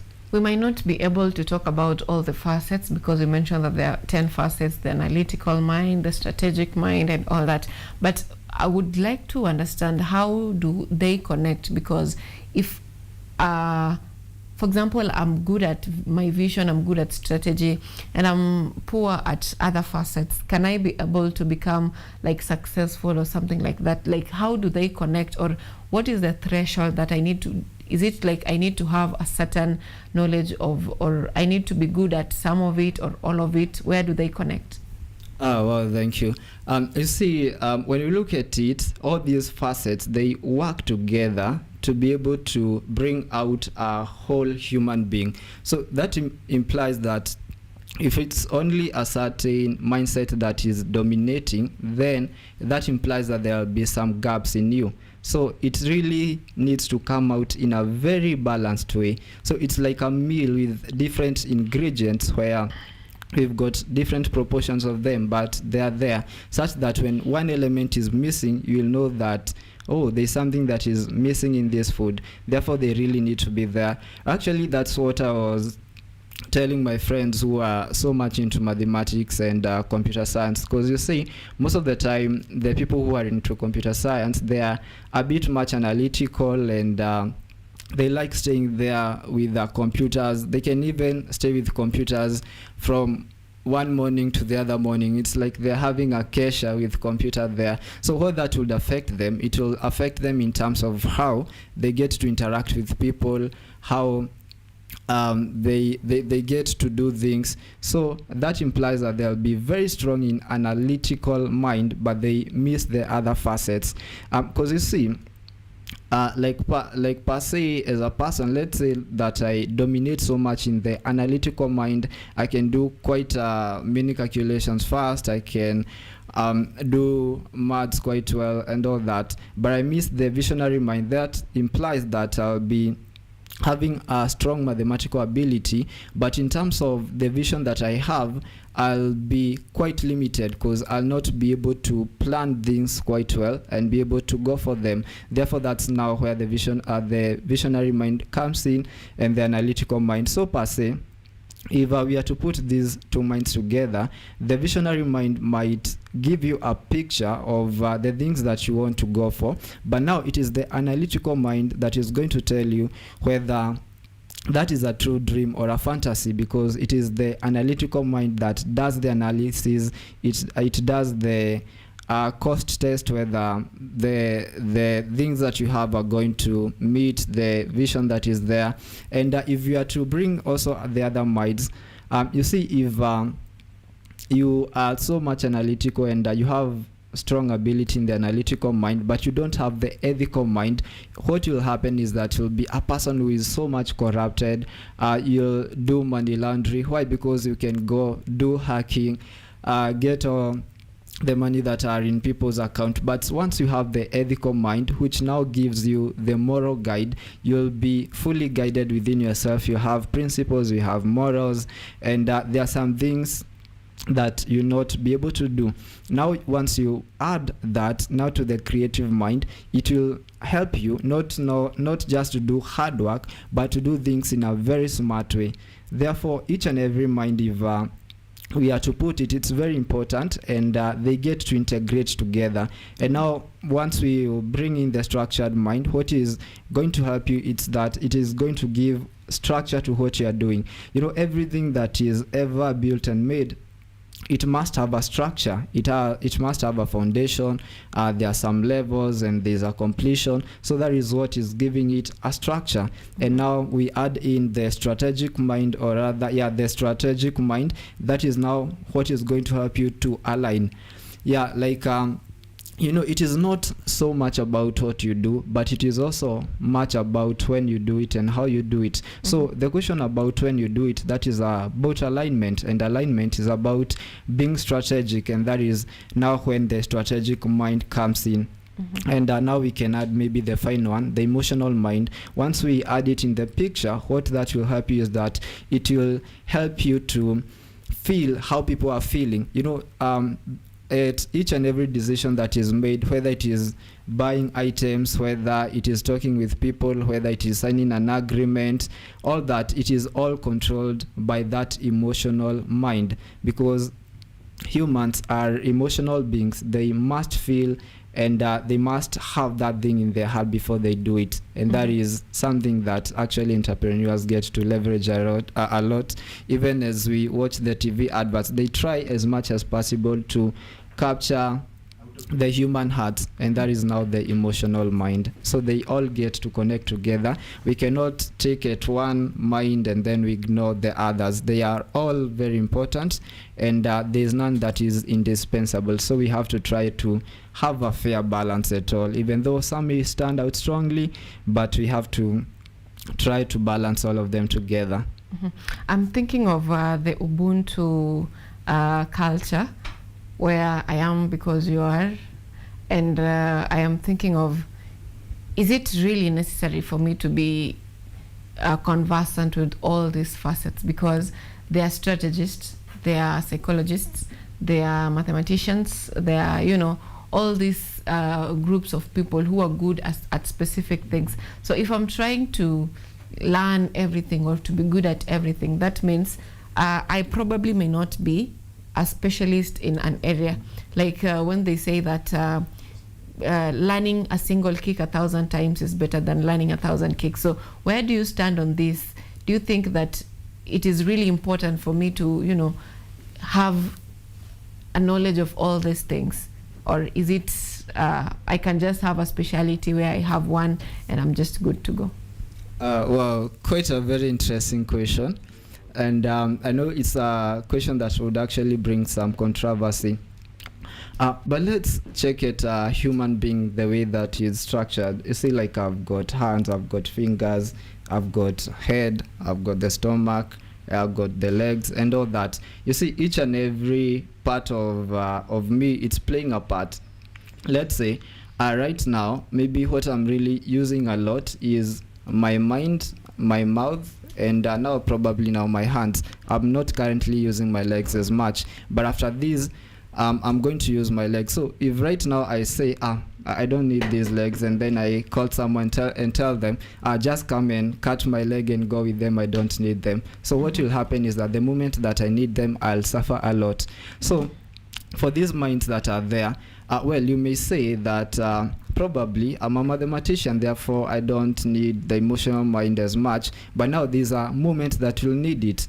And that moment, that is now when you'll recognize the value of that. You know, humans usually recognize the value of something when we need it so much or when it has disappeared from us. Therefore, what you're really supposed to have is to have them in store for us. You know, once you have them, you cannot lose them. You see, it's not something that requires to be refrigerated so that it can be able to last in you. It's not something that requires to be warmed so that you can use it. It's something that is already there with you, and that is why we are calling it an asset. It is a wealth that is in you that you can always leverage on and use it. So my point of view regarding that is that you need to have all of them, only that to some extent at some point there are some of them that you'll need to really work on depending on the nature of what you are doing. Let's say you are a business person. Maybe for you, what you really need to work on mostly is now the creative mind and the emotional mind and the analytical mind. Yeah, let's talk of maybe you are a news anchor. You really need to strengthen on the emotional mind, mostly the emotional mind, because you are connecting to the hearts of people. Yeah, so it all depends with what you are doing, but we need all of them together. Okay. Now you have written a book on the same mental wealth. I want you to talk to us briefly about the vision behind it, and also as we conclude, how do this become applicable? Like, how do I learn this apart from reading? Because there is reading on one side, and there is applying it or being mentally wealthy on the other hand, like it helping you. So connect the two between reading and that, and also talk to us about the book as we conclude. Thank you for that. Yeah, so all of these things I've taken time to put them together in this masterpiece. It is a masterpiece that contains a lot of wealth in terms of the 10 mindsets. They have all been fully captured here, including how each is formed, how each is important, and how to strengthen it, how to work on it, the traits of each. Yeah, and all things have been put there. Therefore, it's a book that really contains a lot of information. So getting to have a thread that is connecting what you are reading and the practicability part of it. What we've done is that I've put some exercises that you can practice and that you can implement immediately. Like for instance, like for the optimistic mind, we've given some exercise there. One of the exercises that is there is to capture 3 ideas every day, to write 3 things that made you happy each and every day. You see, like today, one of the people that you're working with taught me some bits about studio and all that. So that's something that I learned. So I'll go right, I learned something new, therefore I'll be happy. And there's some calmness that comes with that, with being happy. And I've seen, like for instance, because I've given an example with the optimistic mind, there are many people who have lost their lives because of lacking that mind. So they see things are not working, they are happy, they see the world being so cruel and all that. So the next moment they do is that they see, oh, I'm just done, I'm good for nothing, and they just get a rope and say, the rope is just 20 shillings, and they just take it and they say, let me just go to heaven, probably that's where I'll enjoy. Okay. And they leave this world. And you see, if we could have worked on that optimistic mind, then that implies that we could have saved a life. There are so many lives that are lost because of that, and actually each and every mindset, there is a life that is being lost because of someone not being able to have that wisdom regarding that. There are many businesses that are making losses. There are many dreams that are being lost for not having a certain mind. Therefore, that's why we have all those minds being together. So the book is having all the 10 minds together. And where can we get the book? Well, the book is available on request. Actually, there are so many copies that are there for people now to be able to ask for them. So what you are doing is that we want to make it as convenient as possible. So should I share a contact that they can ask from? Yeah. So probably anyone who wants to get the book from any part of the country, they can be able to get it via 079695 7851. So once they text or call that number 0796957851, they are going to get it from any place that they are. Yeah. All right. Thank you so much, Gideon, for making time for us this morning. I hope the books becomes a top seller in the country and beyond as we await for more books that are coming forward. Yeah. All right. Do you have any last words because we are ending this? Yeah, thank you so much. Yeah, I know that this is going to be the bestseller because of what it really carries, because of the weight that it has, and I'm really looking forward to that. And actually, we are having a book launch for this, and I want to extend this invitation to everyone who is watching us. You are so much welcome to that day. That will be a day packed of wisdom. So that day, it's a day that I'm really looking forward. That is happening on 24th of April. That is this coming Friday. We've got aligned guests that are there. So we'll be getting perspective from different sides, from business world, from the leadership side, from global speaker will also be attending. And just from different perspectives, people who have been there in leadership, member of parliament. Yeah, so it's something that is so huge and you cannot afford to miss out on this. All right. Thank you so much, Gideon. Now we'll proceed with conversations that are happening on the 8th Student National Economic Symposium right here on Kenyatta University that targeted young innovators to discuss sustainable solutions and organized by Kenyatta University economic students. Take a look at what transpired.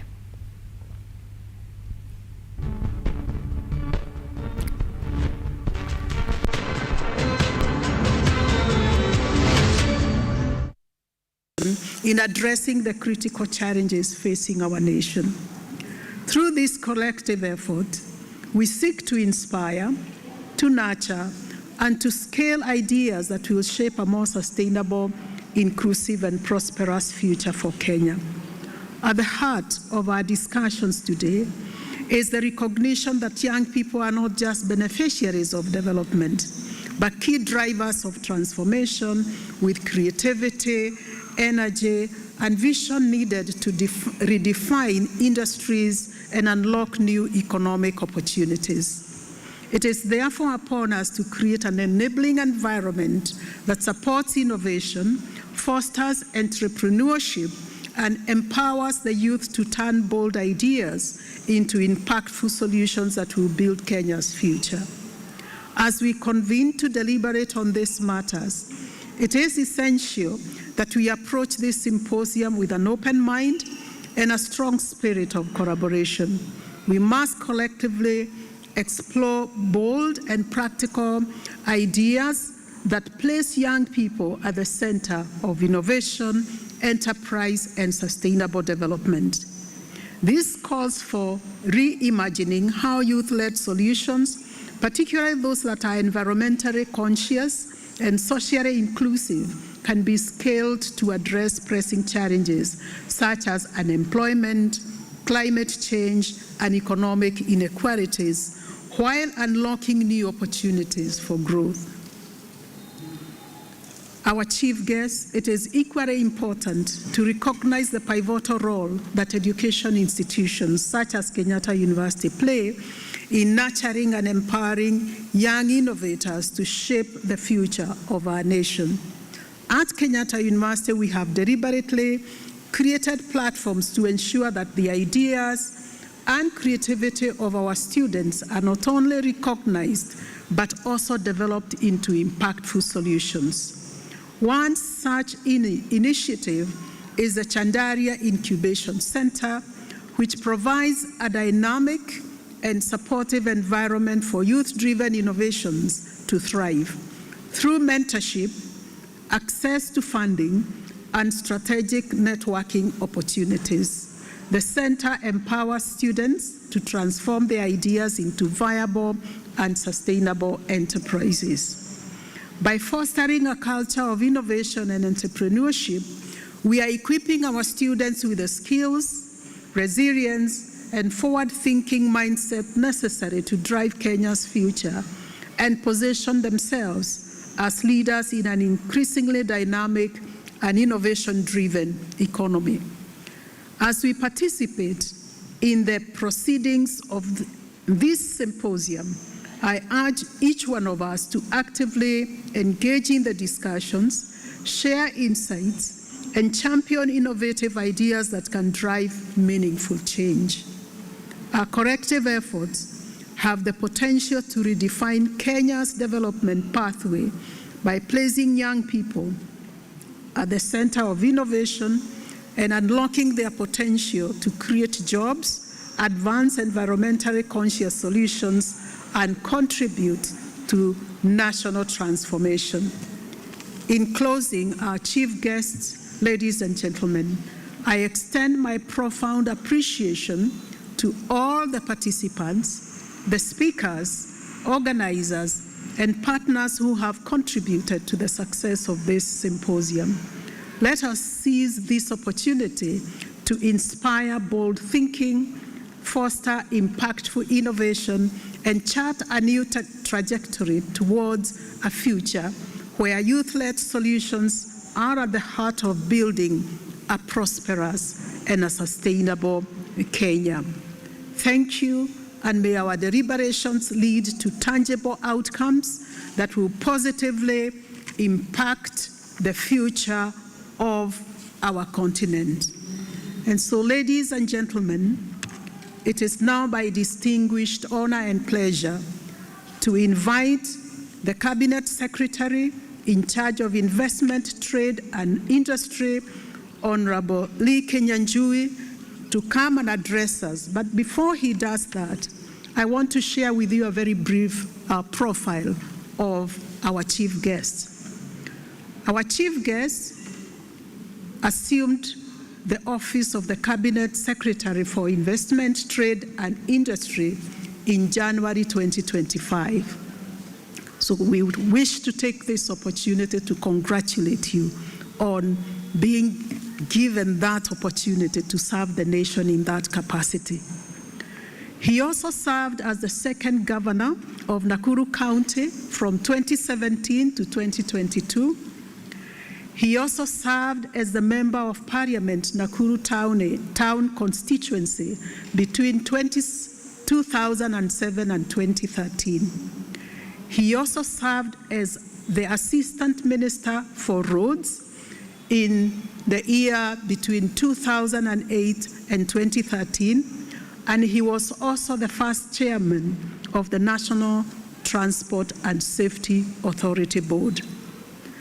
And as alluded by one of our previous speakers, he holds a Bachelor of Arts Education in Literature from this very university, Kenyatta University. I think he needs a clap.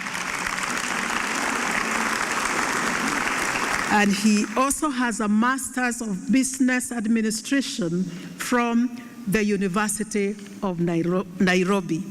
Ladies and gentlemen, I want you to be all upstanding as we receive our chief guest to give his address.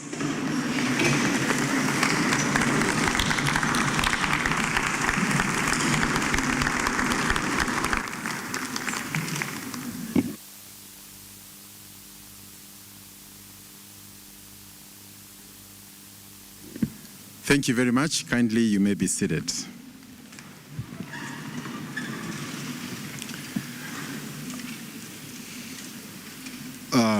Allow me to take this opportunity first to thank the Economic Students Association of Kenyatta University for inviting me here and for that honor, because we don't consider it, we don't take it lightly, so we are very happy to be with you here. The Vice Chancellor herein represented by Professor Waisheke, your patron, Professor Perez Onono, members of the university management and faculty, students, distinguished guests, and all the sponsors who are here, good afternoon. I want to make my remarks, but maybe allow me to say, as has been said here, I studied in this university. I haven't been here for nearly 20 years. So as I drove around, I have seen a lot of developments I did not see during the time I was here. And I think I want to take this opportunity to really thank the university, because also if you went back to an institution you left so many years ago and found it as you left it, it means something stalled along the way. And I've been told of the many other courses that have been introduced that were not there during my time, and all the good work that Kenyatta University has continued to do. And I want to confirm, whenever I have gone anywhere and said that I am an alumni of KU, I want to say many doors get opened. So I think the good work you have continued, the standards that you have maintained over the years, we wish that that continues. I'm aware the other universities here, including University of Nairobi, Multimedia, and all the others. Again, it is important to note that from the current position that I hold, one of our duties is to represent our country, including out of Kenya.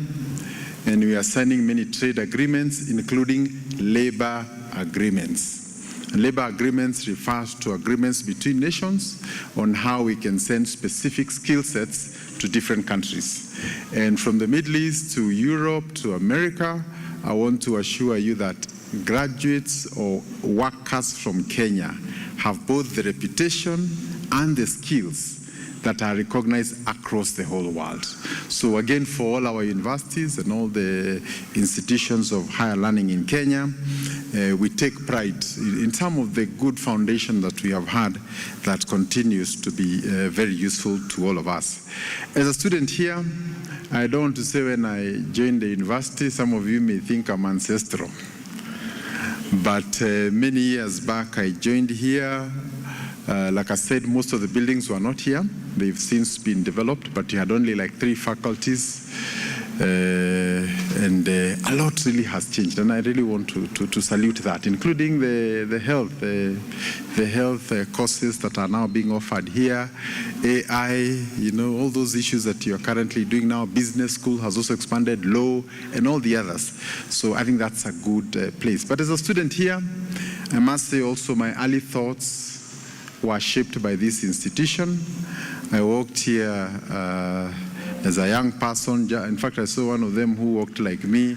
I used to, just in jeans, taking life easy and so on, in a world of my own. But through interactions, both with the people we were with in class, our fellow students, our lecturers, our tutors, this institution really shaped even how I look. And I want to assure you, every time I sit, even with people from Harvard or any other university across the world, I don't sit feeling I'm inferior. I can sit on any table with anyone from any university in the world.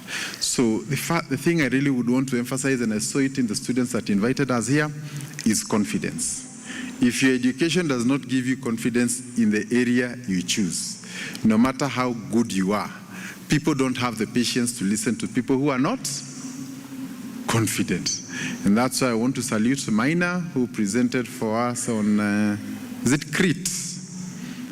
So, I mean, be confident. Obviously, you may not be perfect, but be confident in what you have to offer, and people will have time to listen to you, and through that way, you will be able to move forward.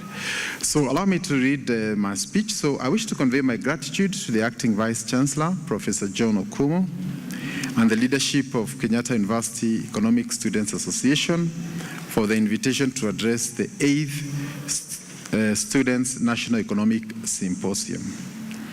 Engaging with students from universities from across the country is a golden opportunity for me to inform, interact, and mentor our most valuable national asset, and that is our youth. I take this engagement as my personal responsibility. For those who may not know, again, I graduated from this very university and went through some of the courses that some of you are taking. It is an honor to pay homage to a great institution which honed my skills and shaped my commitment to contribute to the nation's development agenda in this institution. I wish to affirm the youth contribute to homegrown solutions to Kenya's green economy, noting that the country's future lies on the creativity and problem-solving capability of our young innovators. The government recognizes youth-driven solutions in areas like renewable energy, sustainable agriculture, and waste management as central to Kenya's long-term development agenda. Allow me to take note that this has strengthened our global position for its highest ranking ever on the Global Startup Ecosystem Index, rising from 58th globally, and this really is a big achievement. I want to emphasize the issue of startup.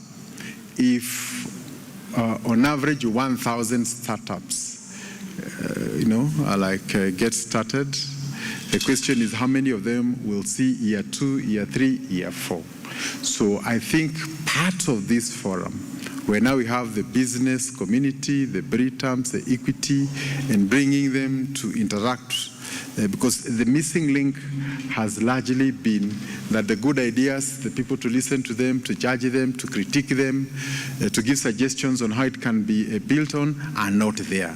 So I think we need to do more of this so that we can strengthen our global startup ecosystem index. And this is really important for the country.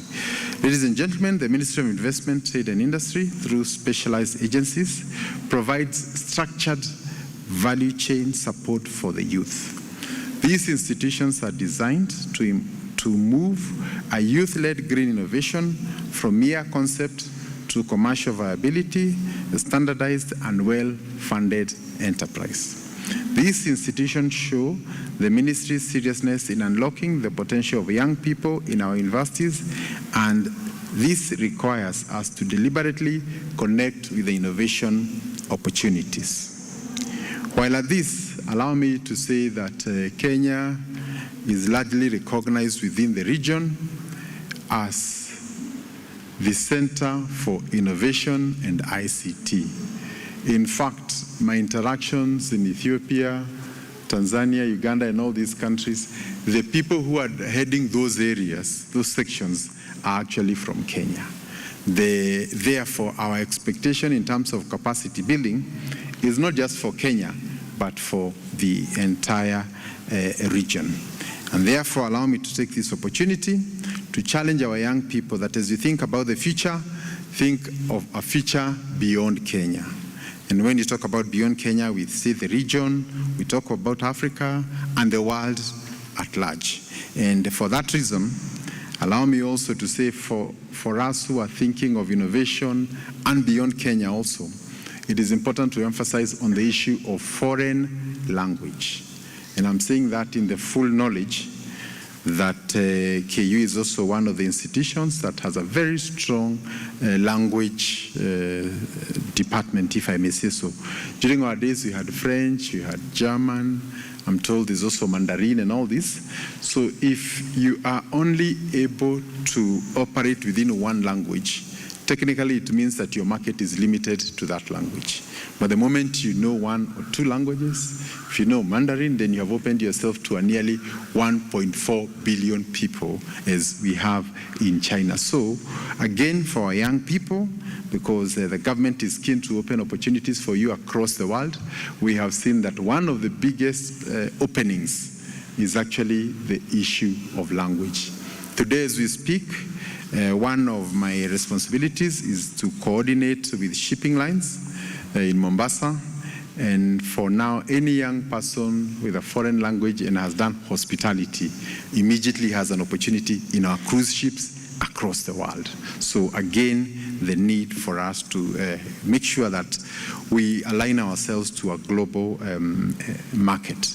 The institutions under my ministry that are responsible for supporting enterprise include the Kenya Industrial Research and Development Institute, that is KUTV, which provides the starting point. So if you have any idea and you think you don't have the skills, KUTV is there to hold your hand. It gives access to tools, facilities, and technical support needed to turn ideas into real products, particularly in green technology, sustainable agriculture, and waste management. This is where theory meets practice. Again, we hold short-term courses under KUTV, and one of the important things here to note is that even if you're in whatever university, when you're finally writing your CV, it is always good to have other short courses that you have done, and KUTV offers that opportunity. We also have the Kenya Industrial Property Institute, and KIPI, in short, ensures that these ideas are protected. Intellectual property, this industry, you have an idea on how to make a product. You don't want that product to be duplicated by people because it took you time and money for you to be able to produce this. Through patents, trademarks, and advisory support, it enables young innovators to secure ownership of their work and build credible enterprises around it. If you have an industrial concept that is not registered, it means anybody can replicate that. But when it is registered, you have the necessary legal protection should anybody take your idea, whether in Kenya or even out of Kenya. You can be able to take up necessary legal action to protect your assets. And as we move forward, increasingly, we are now talking about intellectual property, industrial property, not the hard assets as we have known them. So this is one area that we really want to encourage Kenyans, noting that over 70% of our industrial property is not actually registered. We also have Kenya Bureau of Standards, and we want to ensure that for every product you want to innovate, it meets the set standards, both within Kenya and also outside. And for that reason, KEBS does the necessary certification to ensure that your products are in conformity with the region. And for this also, it is important to note that we are in the process of signing mutual recognition agreements with other countries, so that if you produce a product in Kenya and you want to sell it in Ethiopia, it will be able to get that entry without further certifications. And that is part of what we are trying to do to broaden our market and also to take advantage of the Africa Free Trade Area. Allow me also to say at this stage that given the global turbulence and the challenges in the Middle East, it is important for us also to start thinking within the African continent. And part of the certifications that the Kenya government is pursuing is to ensure that when you want to sell any commodity or any product, you can be able to do it within the African continent without going through the unnecessary bureaucracies of recertification. This effort is led by the Ministry of Information, Communication and Digital Economy, which works closely with the Kenya National Innovation Agency. So we have an agency in government called Kenya National Innovation Agency. And their work is to help you and facilitate you so that your idea moves from just being an idea to a product that can go to the market. Kenya, or the Kenya National Innovation Agency, is at the center of building a strong innovation culture across our institutions. Through initiatives such as the Research and Commercialization Program, which is expanding to 25 universities by the end of this year, we are supporting students to move their ideas from lab to the marketplace. And again here, I want to emphasize the issue of commercialization. A good idea that remains an idea that cannot be commercialized, then it means it's not of any use to anyone. You may want to remember that some of the biggest products that have revolutionized the world, including such as Facebook, were ideas between students in a university. But it had to be processed to become a product that is commercially viable and can be commercialized. This is the biggest gap that many of our good ideas create, among many others, people talk about.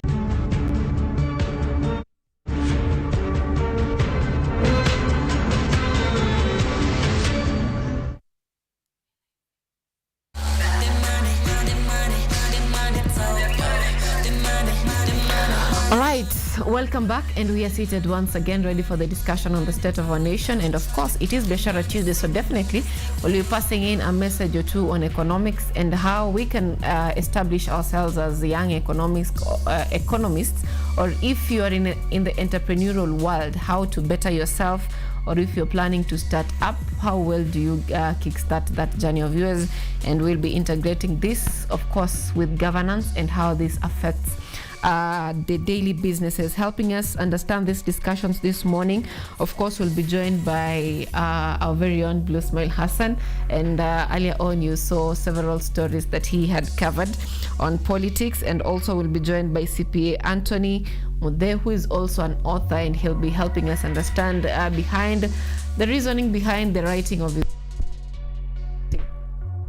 people in entrepreneurship, and of course also giving an advice to our leaders, because seemingly we have advisors, let me not say who are not working, but who needs professional advice as well. Allow me have the guests introduce themselves to you, our viewers. Let me begin with you, Blue Smile.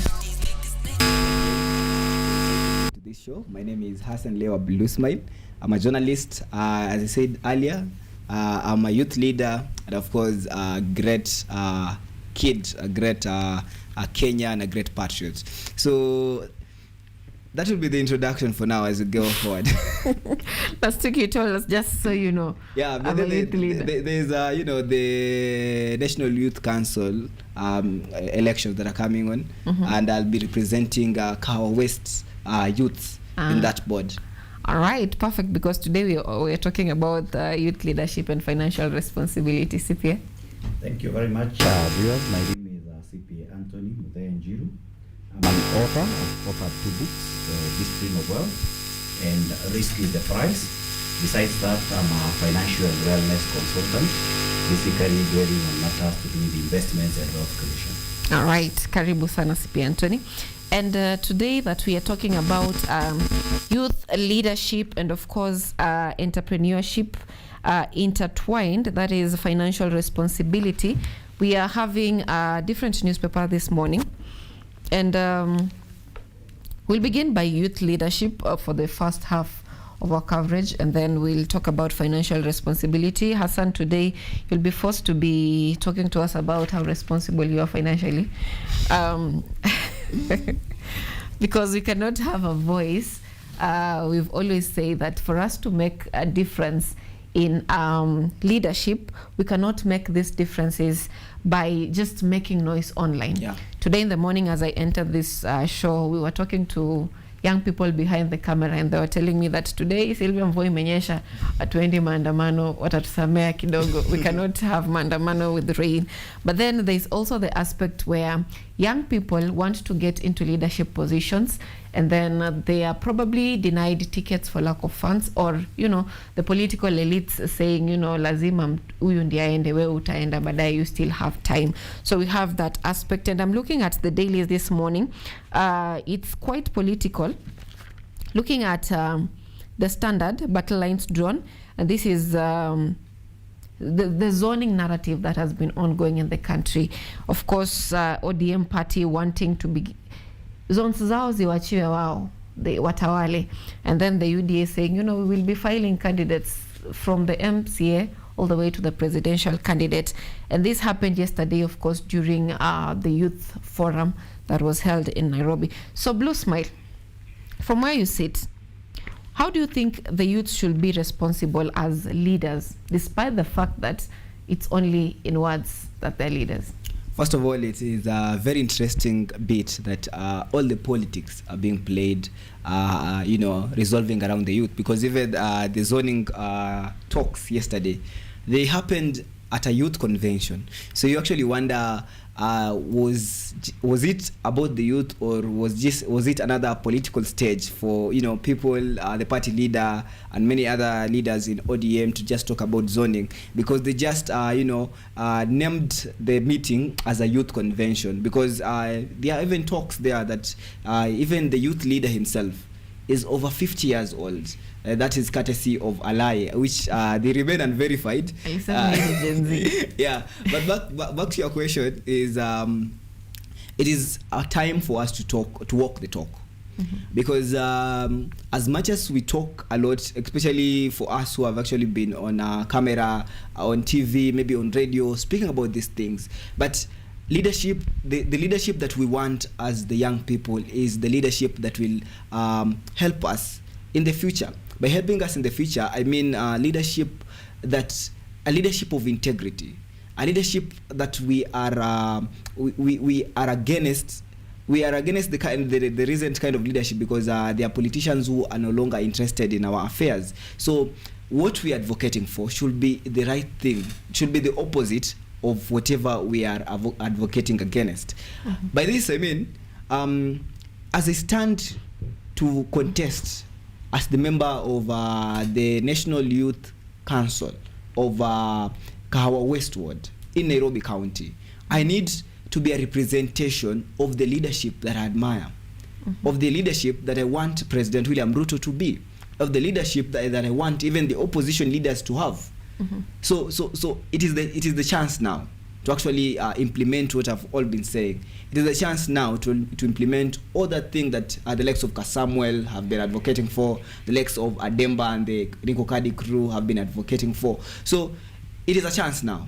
Of course, there'll be another chance in 2027. There'll be even another chance in 2032, and many years to come. But now, it is a chance, and I'm actually encouraging young people to get into, these leadership positions, to get into the National Youth Council. We actually do not know whether, it has been for 12 years now, and there have not been elections. And after 2007, they actually made it in their, broad-based talks. It was Nusumkati talks that there'll be a National Youth Council, and there has never been an election. Even the roles are not that clear. But I'm telling them, let's get there. We'll know when we're in there. All right. Now, the young people in this country, I like that right now they're asking the right questions. And when the opposition says that tunafaa tutoke twende maandamano, and they sit back and ask themselves, why? Why are we going for this maandamano? Are we going for this maandamano because you asked us to go for maandamano, or do we want to go for maandamano? I think it's a paradigm shift now that they are asking the right questions. Now, coming to you, CPA, what do you think about youth leadership in the country? Are they fully aware of the roles they play? Is it just in maandamano? Is it just for campaign talks and blogs, iserekali ni ya vijana, things like that? How well are they part of leadership in the country? Yeah, thank you for that question. First and foremost, it's important to appreciate that the youth are the majority. If you look at the mean age in Africa being around 19 years, it means that progressively any leader who wants to be supported through an elective process must then be able to talk to the youth. Then the other point is that the youth, being that they are youthful, they can be easily be misused because they have not experienced a lot in terms of the exposure. And opposition is a very easy thing to do. So what may be necessary currently is that the youth must also demand for leadership from the opposition. How are they organizing themselves? Because if they can't organize themselves, even when you get to government, you can't also be able to organize a government. And they must also appreciate that youth can be misused by both the government as well as the opposition. So it is very, very important that we try to get more awareness to the youth. Let them seek information. It is we should not just operate based on rumors and waves. Let us go for maandamano. You go to maandamano. Then in those maandamanos, do you have destruction of property? So is that the type of leadership? What is the alternative that is being offered to these youth? So we would be asking the youth to be more discerning, to seek the underlying currents that are pushing them. Yes. I've been looking at different uprisings in different generations, like the Arab uprising that captured the Middle East. We have the Soweto uprising in South Africa. Of course, we also have our own right here in 2024. Yes. We also have the one which the Venezuela one. Yes. Like we also have the one in China with the Grand Canyon and all that. So all these, they are young people who are uprising, complaining of, bad leadership, corruption, and all that. But then there is a problem that you've mentioned, lack of organization. So how well can the young people, especially now that we are heading to the polls, organize themselves to have a voice on the decision-making table? Yes, thank you. And indeed, maybe to even take you back, when you look at even the Mau Mau War, the fighters, people like Dedan Kimathi, they were in their 30s. Many of those were in their 20s. So it is always the youth who have to step up to create the change. However, in terms of organization, the youth must also be aware that there is a structure. So we cannot say we want change, but we want to change it away from the main structure. The only way you can do is then change that structure itself. So you must get into the political parties. They must be willing to vie in the existing parties. and they must be willing to stand for positions based on the current environment that they are in. So we must operate under the current constitution, under the current laws, under the current structure, if it's nominations, the way they are done. Of course, parties are giving some leeway for those who are vying as youth, but they need to step up. During the Gen Z mandamanos, there was talk of we are leaderless. It is very difficult for you to come to the table when you are leaderless. There needs to be leaders who will step up so that they can come to the table for them to be able to effect change. Yes. I love that. Now I see where the problem is with the young people who want to be tribeless, leaderless, and all those less things. Yes. I think it's high time that I had someone say that, taking an example of President William Ruto, when he's being sidelined, he still stays in government so that he can get an upper hand. When he was let's say allegedly sidelined as a deputy president, he still stayed in government so that he was able to have an upper hand when making decisions. The same way we've always complained of Raila Odinga. He's always want to be at the table so that he can influence the decision. I think that is something that the youth need to take. Do you think that is something that the youth are doing right now? So for a very long time, the youth have actually been so seemingly clueless. I'm using the right word, seemingly, because we do not understand, the thoughts of every youth. So some are, some maybe seem to know what they are doing politically, but the majority are just, wave chasers. But again, that notwithstanding, we need to address issues even as the youth. I love how we're addressing issues. Like today, I've come on TV to address certain pertaining issues that has actually scared, the youth, because you see the youth are unemployed. One of them is the rising cost of, simple commodities like tomatoes. You find that tomatoes have actually, the prices have actually surged from, we used to go with three tomatoes, tatu mbao, but now tatu 50, tatu 50 jamani. Do you want to kill us? Because you see, I'm talking as a comrade and as a young person who is yet to be employed. We're talking about young people who live hand to mouth. And you see, for a young Kenyan, for a youth, that 50 shilling could actually be his daily spending of a day. Because just a normal budget for comrades, the 50 shilling is a lot for comrades. It can actually sustain him or her in a day. But you see, if you go, the whole 50 shilling is going on nyanya, on tomatoes. Where will you get even the money to even buy cabbage in this high economy, to even buy sukuma wiki? So there's a lot that has been done. Because you see, with this, when you increase the cost of tomatoes, you are actually destroying this economy. Why? Because there's little effort that has been done by the government to give us jobs. There's little effort that has been done by the government to stabilize the economy. So the economy is already harsh, and the fares have already hiked. And then you add tomatoes.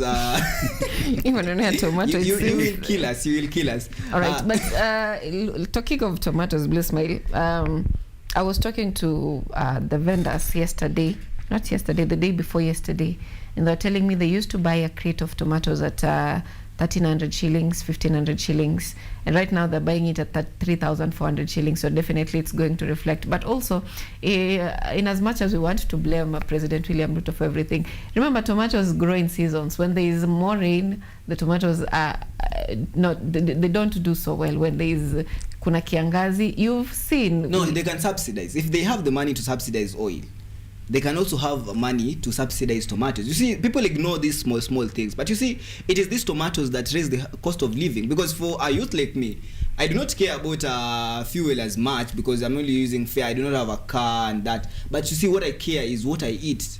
You have to subsidize food. President Ruto, when he came into office, he said that he's going to subsidize, he's going to do away with subsidies so that he can actually do subsidies on, the production, subsidies on fertilizers, subsidies on, some of those farm commodities. But he's not going to put money on, finished products. But now it is time that he makes sure that he's addressing the issues with tomatoes. Because, you see, the president is a farmer, so he must understand. All right. I think the hardest job in this country is being the president. The president job. Now, CPA, let me come back to you. Now that Lusmail is talking about, subsidization of commodities and all that, the president said he's not going to subsidize consumption, he's going to subsidize production, which in turn leads to increased revenue in the country. So from where you sit, young people for the longest time have been labeled as, especially the Gen Zs, as entitled individuals who will make memes of kazi ya 30,000 millennials watano wanakaa kwenye interview. So there are such jokes that are made of Gen Zs being entitled. Do you think that they are really financially responsible to be given the responsibility of leadership, to be given the responsibility of being in charge of something? Do you think that they are that responsible? Yeah, I think in my thoughts is that even within a generation, we have people of different capacities. So even among the Gen Zs, we have those that are responsible for financially, they can be able to run entities. We have those who are able to conceptualize. You cannot have an artery generation that may not be capable in one way. They say even a broken clock is right at least twice a day. So even within the Gen Zs, those capacities are there. In terms of the prices and the question of fuel, it's important to understand within an economy we have the macroeconomy and the microeconomy. Fuel impacts on every product, including the tomatoes, because they have to be transported from where the farmers are farming them, from Nyeri to Nairobi, from wherever. So anytime there is a price hike in fuel, it cuts across. We need fuel to run the pumps that are irrigating these shambas and so on. So then the question would be, have we done right in terms of the economy to try and stabilize based on where we are coming from? At a macro level, the government has done a lot. In terms of, it's talking of fertilizers. I am a farmer. Actually, I introduce myself usually as a mkulima wa parachichi. I do avocado farming. And if you look at fertilizers, the price was brought down from 7,000 shillings to 2,500. If you look at the upside, the sale price, when we sell our avocados, macadamia, we used to sell them at 30 shillings. Now we are selling at 130 shillings a kilo.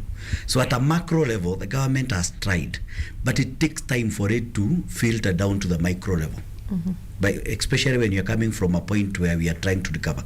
The other problem that we look at is now as a country, we are servicing a lot of debt. Most of our revenues that are collected, much of it goes to debt. And then we're in a country where we politic from one election to the next. Any action by the government, if the government arrests people, they say those ones have been arrested because they are stopping us from eating. If they don't arrest them, you're not arresting them because they are eating. So for the youth, in terms of leadership, we need the youth to step up. In terms of them organizing their finances better, financial wisdom, unfortunately, is not something that is taught, is not much integrated into our education system. So you have a very good scientist, but he cannot manage his money. You have a very good, you have seen them, the influencers, content creators. They are every day telling us how they're making 1 million shillings a month. But 2 years down the line, that person meets a bump, they are broke. We are now contributing for them. Tena tuko kwa social media, we are trying to salvage them. They cannot meet their hospital bill. And these were people who are making 800,000, 100,000, 30,000 that they are being interviewed by millennials. That is good money if they invested. If you invested, if to put it into context, if you look at an investment of say 5,000 shillings a month, and it's done at a very minimal return of about 15%, in about 10 to 15 years, you're talking of close to 2-3 million shillings. If that is extrapolated, assume that is someone's retirement plan. By the time this person retires, they are talking about 300 million from just an investment of 5,000 shillings. But our youth want to be rich today, especially when you look at social media. We are seeing, and social media is also playing a very big role in that clamor, thinking other people are doing better than me. When I travel, I see people at the airport. They come, take one photo, change the jumper, take a second photo, then they push it on the social media. So me as a student in KM, I'll be believing that other youngsters are able to travel to Diani every day. And it's the same one trip that they have posted several times. Yes. All right, now. All right. That is something that I've witnessed firsthand with someone I know who they go and record several videos and then they post one every week. So you think this person is always out. But let us take a story that has been talked of so much in the country. I'll just get your quick reactions on the same. And that is a story on which way ODM internal rifts UDA clashes tests party, and this is in relation, of course, to the zoning the zoning narrative that has been ongoing in the country. Let me get your sentiments on the same. First of all, there's a lot of excitement in the political parties because many young people have joined UDA. Especially UDA has registered the highest number of aspirants. If you're looking about the group that went to State House the other day. So there's a lot of excitement and they believe that they actually are putting money on the table and they have all it takes to vie even on other people's stronghold. And it is basic good manners. It is basic good manners for UDA to learn how to coexist with others. You should learn how to coexist with others because the issue of zoning, I did my research and I realized that even the opposition, DCP was talking about zoning. Wiper is also talking about zoning. So zoning is a common term in political marriages. So what is happening with UDA is that UDA does not respect their partners. Mm-hmm. And where there's no respect, there's no marriage. Mm-hmm. Yeah, not speaking because of out of experience, but in terms of political marriage experience. Yeah, what I'm saying is they need to respect that ODM is a better and a good political option, political partners, and they do not have any other person to partner with. Mm-hmm. So once they respect that, they will stop all these shenanigans of disrespect. Because what we are saying is, how do you say that you're going to field a candidate against ODM in Kisumu? It is actually absurd. So I'm just speaking quickly because I have just analyzed it, but I feel like UDA is overstretching its mandate, and it cannot. By the way, they can take it to the bank. Mm-hmm. That they will not be able to win this 2027 election if they do not have a partner. And their only option as at this moment, it is not DCP, it is not Wiper, it is not Jubilee of Uhuru Kenyatta and Matiang'i, it is ODM. Mm-hmm. Yeah. All right, I have contrary opinion on the same, but let's say my thoughts around the same is that politics are very fluid. You see, politics about posturing, because again, if we do zoning, and I agree to be placed in Nyanza alone, that means I have now become a regional party. Even ODM itself, when they talk of zoning, ultimately we may get to negotiated spaces, certain seats, but you can't negotiate that early. So you have to hold on and stick saying we are national, so that you do not discourage the person, the one supporter you have in Kisumu. You have to still give them hope that I'm the main person. Mm-hmm. Until the last. So this posturing that is happening and people discussing whether it will happen or not happen is part of politics. Mm-hmm. And politics is not as straight as we may think. Mm-hmm. Ultimately, when they get to the ballot, I believe there will still be some negotiated zones.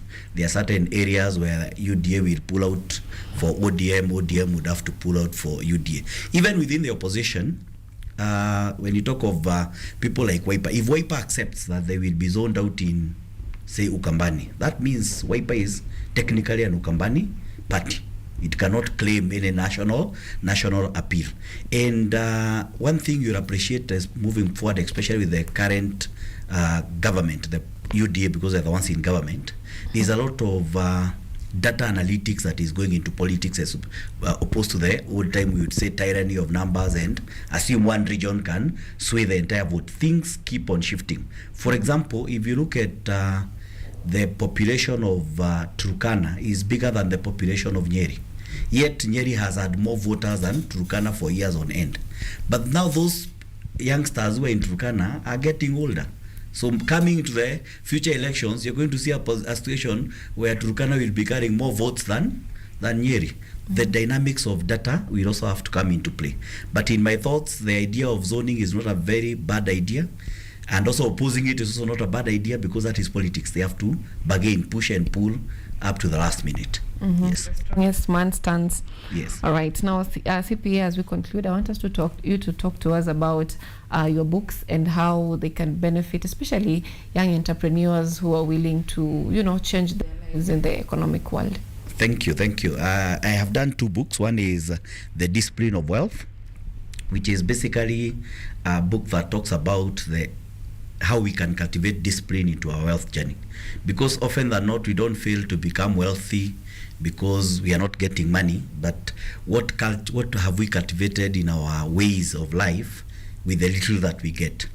And if you cannot manage that 1,000 shillings you get as a comrade, even when you get 1,000,000 shillings, you'll not be able to manage it.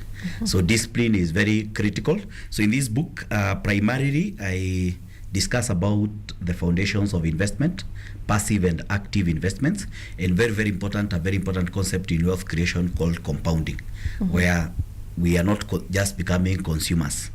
We are compounding, we are reinvesting. In my second book, Risk is a Prize, I now move towards one line of investment, which is active investment. Because majority of the people who become poor or who end up poor in their old age is not because they consumed them, is not because they made bad decisions in terms of consumption alone. We have 3 types of people. There are those who consume, wanapiga sherehe. There are those who try very many businesses. So by the time you're getting into your old age, you have tried many businesses, but they are all failing. So then the question is, what do we get it wrong so these businesses fail? Then we have the few who are able to understand the route of passive and active investments, and ultimately these are the ones who become successful. Yes. All right. So the young people, we live, we say YOLO. Yeah. You only live once. I hope to see you once again, CP Anthony, so that we can talk more on prudent investment, especially this. I see, from where I see, it targets everyone, from the young person to the old person.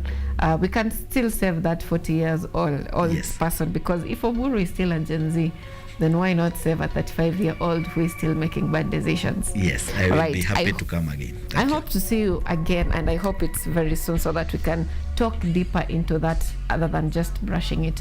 Gentlemen, thank you so much for making time for us this morning. You smile out to see you again also.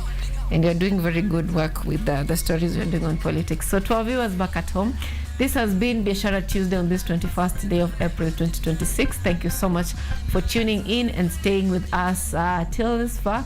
Our guest has been CPA Anthony and of course Blue Smile Hassan. My name is Anyango Sylvia. Until next time, it's bye from us.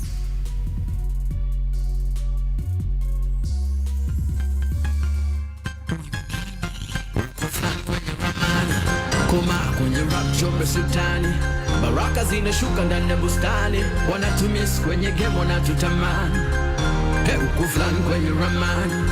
Koma kwenye rap chombe sultani, baraka zinashuka ndani ya bustani, wanatumiss kwenye game